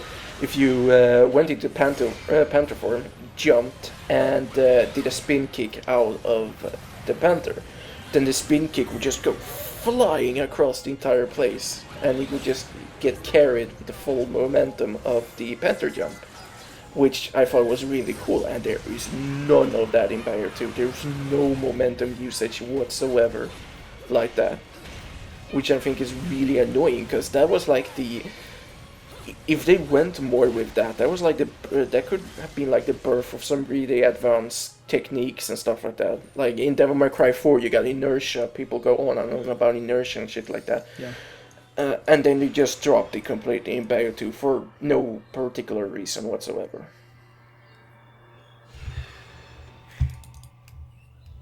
Damn. I'm looking down my list, I think we've nitpicked. Yeah, I think that's about it. I mean, I They talk would about talk- audio cues, but you know, I've got a whole other things to talk about. Yeah. Yeah, you could like write a fucking thesis on why the audio Oh just Jesus fucking Christ. suck. And How the inconsistent some of the enemies' dodge timing is. Oh my god. I think I Catch mentioned it. that a bit with the big Freaking enemies. catch it. I always freaking get hit by that shit. yeah, Catch it's like it. wait, The little catch sword, it. cache, whatever. oh The yeah, little, you the catch little that. weird sword egg enemies. Oh, you're talking about the little angels? Yeah, there's that one attack where they slash, yeah. and it's like slightly delayed, so I always dodge too early. Yeah, wasn't there? Did we? It's Insidious is the main one we mentioned, where his hit timings are really bizarre. Like, I didn't mind really. Insidious being the siphon. The manta ray. Oh, that one. His hit timing's really weird, and then a bunch of their timings are really odd. Like, just not what you'd expect. And I don't necessarily mind that, because otherwise it'll be easy, but yeah, they're weird. Yeah, those whips have very annoying hitboxes. Yeah. The whips that come from the eyes. Yeah. On that manta Oh ray. yeah, I never know how to dodge for that. The push away as well has absolutely no reason to exist, because even if you get witch time, it still pushes you away. Yeah. No, so you can see him, dude. Doesn't really matter if it pushes you away though. The bet isn't Well, it? no, it doesn't, because you get back to him in like 2 seconds, but it just ruins your combo. Like Yeah, and I mean, isn't the best strategy just hold back and shoot at him anyway? I mean, that's another thing actually. Every single flying section in the game can be beaten by just holding back and shooting. And you get the because pure enemies' platinum for it hitboxes too. Won't hit you most of the time, and you can just sit there spam and shoot anyway because you're out of witch time. So that's your only effective attack. Anyway. And you can get pure platinum from it as well. And you can get pure platinum from it. Yeah, I think I uploaded a video a long time ago. Yeah, you did. Where I just The held back profit and one, I shot. think I remember seeing the profit. Yeah, that was it. The profit Yeah. one. Oh yeah, I do have that. It's stupid. I really hate all of those segments. They were so awful for a multitude of reasons. So I just hate how everything is done for you. You don't need to move around or anything. You don't need to keep the enemies in your sights or anything. You just. There's only one enemy you kind of need to keep in your sights, and that's Boulder on Chapter 4. Well, sorry, Mass Lumen, spoilers. Oh my god, Because he has one spoilers. attack gosh. which Yeah, has Not a figured really that out at stupid all. tell on one of his attacks. I think you've brought this up as well before, Yosh. The tell on his Stinger. charge attack when Fuck. you're in the flying section. The stinger, Fuck that noise. So hard. Who the hell thought that was a good yeah. idea? I don't know, I'm just mean- so freaking mad about this game. It's a real heartbreaker. It really is. So there you go. That's why Bayonetta 2 sucks. Yeah. Did we talk about how ultimately all of the weapons are super similar, I think we mentioned I that, think we did when we they were all big. and how boring. some of the more unique ones are just so disappointing? Like, I thought when I first saw like the bow and the hammer, I was really happy because I thought they were probably maybe gonna be cool weapons, but it turned out that due to how the combat works in general, it was all just bullshit. The hammer's got one use, and that is that you can jump cancel the first Oh attack my on the string, god, and it's yeah. really fucking strong. Yeah, it's But that's pretty much ridiculously the only strong. use. Especially during Unbound Climax, Yeah. you can just clear waves of enemies instantly. Well, if that's all the nitpicking we have, I guess the Oh, question I should pose... wait. I got one more. Okay, alright. I wanted to talk about how Alruna is worse than Kolshedra. I For think- combo purposes, yeah, I agree. I but guess- for cheaping yeah. out boss purposes, no. Yeah, I mean, okay, yeah, that's- it's a broken cheap weapon. Yeah, yeah. that's true. Can be. And I guess still fun, I guess it's debatable really when you think about it, because it has a more interesting and varied moveset. But ultimately, I think that Kolshedra has more interesting actual whip mechanics. Yeah. Really, how you can pull enemies yeah, towards yeah. you, Pull how you enemies can pull in. enemies. You can Yeah, like how throw you them can around. pull yourself. Yeah. And you can like do stuff with the actual spin, like you can jump cancel it in order to position enemies around and stuff like. I did really like it on feet though, as like aesthetically and everything, and as the Yeah. moveset, it was really cool. Yeah, weapon there. it would. Yeah. Like the From anime. a combo purpose though, it's like it's another like example. You could look at that just to show the game, whereas in Bayo 1 it pulled enemies towards you and you could do stuff Yeah, with actually it. had Where applications. Yeah. in the used second with other one it weapons. just does damage. Well, it Yeah. does have the. You can when you do like the overhead flip thing on enemies. You can actually do things with that, since you can actually cancel it during any part of the actual overhead flip.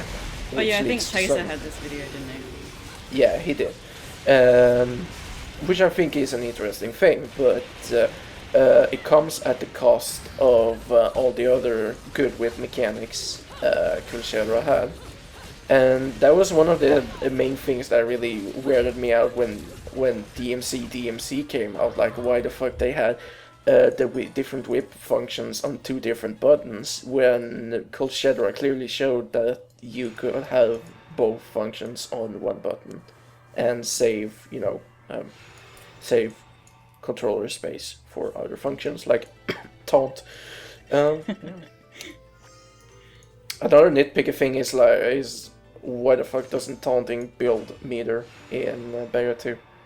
It does. It's 1. Oh, well, my So bad. short taunt 1, long taunt is 1 or 2 plus however many enemies it taunts. But yeah, you can't just stand there holding taunt and get money. No, you can't. You can't. When You Bayo can't get won, magic it of it. You was- can't get magic of a taunted enemy anymore. I think. Yeah, you have to wait for it to drop off and then retaunt. I really liked how they made taunting like a bigger part of gameplay, like how it did more instead of just being a show-off thing. They kind of dropped it with how hit lag works and how taunted enemies are just so fucking laggy to deal with. Like, I want to taunt more in Bayonetta 1 and 2, but then I realized that, oh yeah, all my strings are gonna take like half a minute to come out. So my bad. Never mind. Never try. Yeah. So Alright, unless Yosh, that's it, you had a thing. Yeah. if there was a sequel to this sequel, No. what would you like to see in this game? In this Bayonetta 3. supposed sequel, Bayonetta 3, if what would you fix? Or what No would you more add? children. No Yeah, no more more child children. characters. Stop making me acknowledge that children are a thing. That's I agree with that fully. I don't really know what I want from Bayo 3. I try not to think about it because I'm kind of certain it's never gonna happen. Well, for the longest time, Bayo 2 wasn't going to happen, so Fair enough, I guess. I I mean, guess- now Bayo 2's out, it's probably more of a... Aesthetically- It's not gonna happen. Aesthetically, let them do what they want because they got that down. Like, that's no Oh yeah, problem. Yeah. everything looks nice. And the music is fucking amazing. Replace the kid with Jean. Sean, yeah. an How- animal. Don't feel like, yeah. Don't feel like you have to make Bayonetta 1 3 times in a row. Mhm. Because like Bayo 2 really is just Bayo 1 made again It really is. with like I a guess. few tweaks. Then I don't know. As far as mechanics go, just don't fuck up again. Don't fucking Yeah. design, combat design, weapons. There's so many cool things they could do within Bring the back universe playable like that, like- Road in again. Give him a proper moveset this time. Yeah, why aren't the Climax characters playable in the Yeah. single player? It's ridiculous. It would take no extra effort. I was really hyped when I saw playable Rodan, but then he turned out to be kind of boring. I would have Yeah. loved to have Rodan in the cutscene speaking with Bayonetta's voice. Oh my god, yes. Yes, that would be fucking incredible. I mean, I can't really think of anything It's specific. hard to, yeah. I If mean, if just they don't- want to make, another one, aesthetically they're good. Just Yeah. care a little bit more about the system this time, and There's so many good games in the Yeah. genre that have strong combat mechanics. Yeah. And they decided to use none of them. yeah, And and just look at- embrace the great movement and air combat that Bayonetta 1 had. Don't just push it away like you did in Bayonetta 2. yeah. There's Don't like make jump cancels on a fucking timer. What the fuck? there's like no air combat whatsoever in Bayonetta 2 Pretty much. because of how enemies work. Add an ending to your game as well. Like Yeah, I guess. the scaling of the game really falls flat at the end of it. Yeah, add it and please end it on an actually good humanoid boss fight instead of a giant boss fight. Yeah, I said before I didn't like Jubileus, and I will probably stick with that. I feel that the best final boss fights I can remember in action games have always been humanoids. Virgil 3. I would argue that Virgil 3 is the best final boss in any action game ever made. I think a Virgil, lot of people would agree with Yeah. you. I'm not going to disagree with you because I'll get crucified in the comments. Like, my only problem with Virgil 3 was it's kind of short, but like it's a really honest fight. It's like everything you've learned in the game up to that point is now being applied. Yeah, and properly. and the build up for it is great. Yeah, it's like everything you want. It's not like a bait and switch and actually here's another boss. It's no, you're going to fight Virgil. Yeah. Yeah, I liked that. It would have been a real disaster if it ended on Arkham. Could you imagine if you fought Virgil and then fought shit. Arkham? Could you imagine? my God, that It would would be be- disgusting. Yeah. Can we agree that the difference between the second to last and last boss of DMC3 is the biggest difference in quality? Yeah, between two bosses in any you go game from by far the worst boss in the game to by far the best boss in the game. It's kind of insane.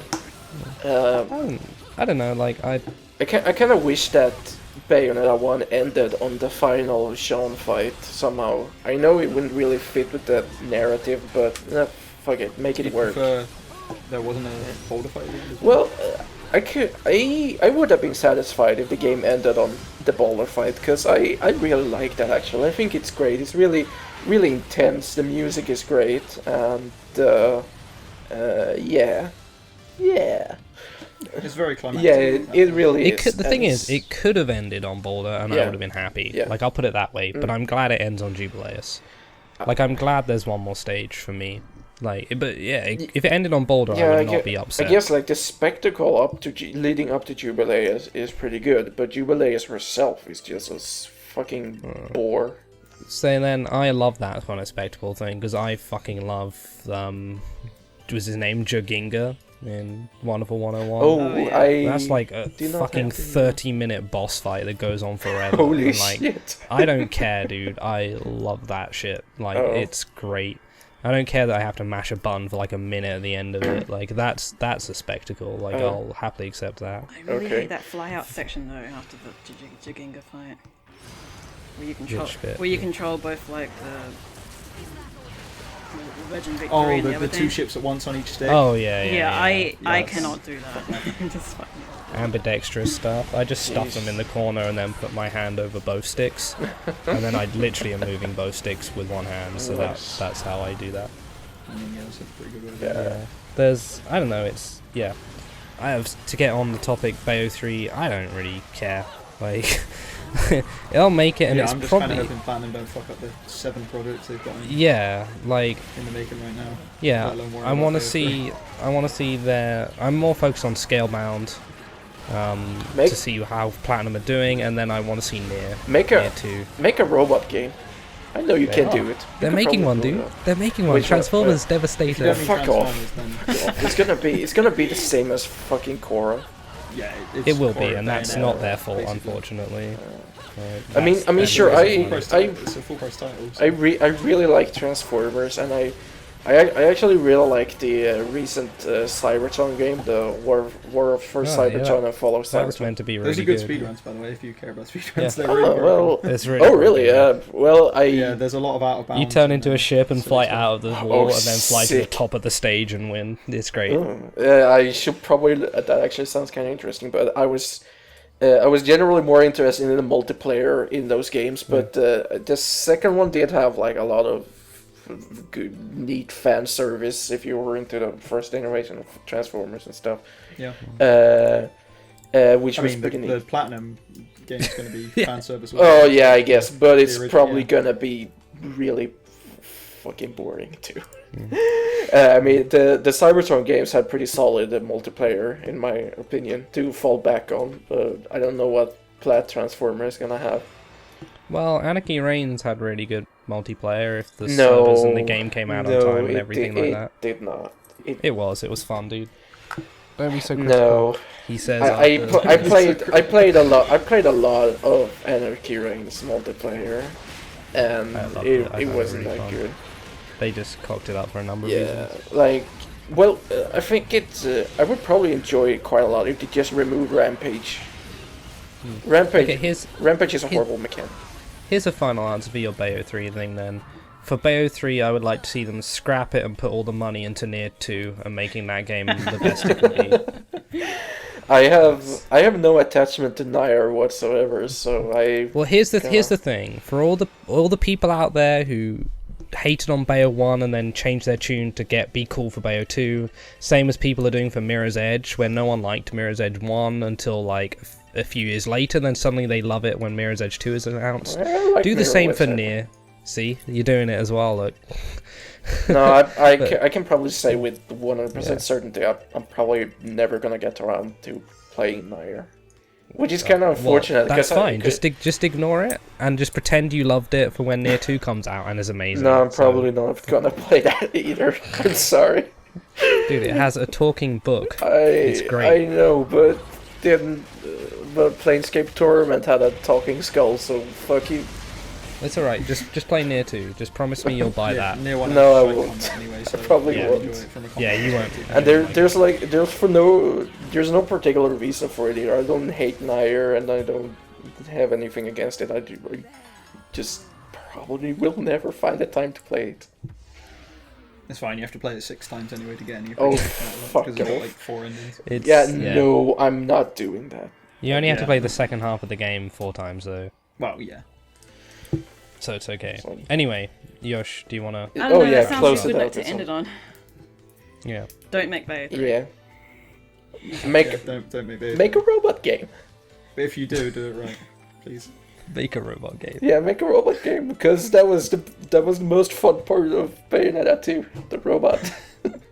I was just so surprised by how much I enjoyed the robot segment compared to the rest of the game. Like, the rest of the game was just a non-stop frustration for me with how I just couldn't do anything cool with any of the enemies. But then the robot segment came and I was like, hey, this is really dumb, but it's really fun too, because the robot has like a proper move set and stuff. Alright. 3 of its attacks. No, it had more than 3 Anyway, attacks. yeah. I Yeah. think Come this is on. a good note to end it. So thank Yeah, you I guys guess. for talking Yeah, about thank this you. for almost 2 hours, I think. Yeah. 2.5 hours. Well, I mean, when you edit it down, just When you edit it down and Yeah. take out everything irrelevant, you'll be down to about 20 minutes of solid discussion about Yeah. Charge Bullet. Yeah. And then, Yeah. Fucking charge I mean, bullet and hit lag. Yeah, Charge Bullet, yeah.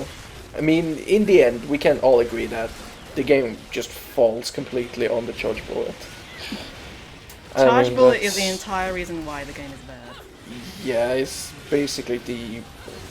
I can't even compare it to any other real-life example. There's nothing you can compare it to. there's nothing quite as bad. No, absolutely. Literally worse than Hitler. Yeah, pretty much. Oh man. Okay. That was good. Alright. Yeah. Right. Alright. Should we do a signing out thing or something? I don't know, do podcasts normally have a signing out thing? So long. yeah. So long, guys. Literally, See you all later. of them have this thing where it's like, alright guys, thanks for listening, that was amazing, check out our guests, you got anything coming up, Beatrix? And then Beatrix does his thing, and he's like, no. And it's like, We've got nothing coming up. you doing anything? And it's like, great, check it out, my name, and then they do their shit, so Yeah, no, I'm not gonna do that. Fuck that. that's alright. Yeah, alright. Cool. Just I'll cut the s- audio. I'm gonna stop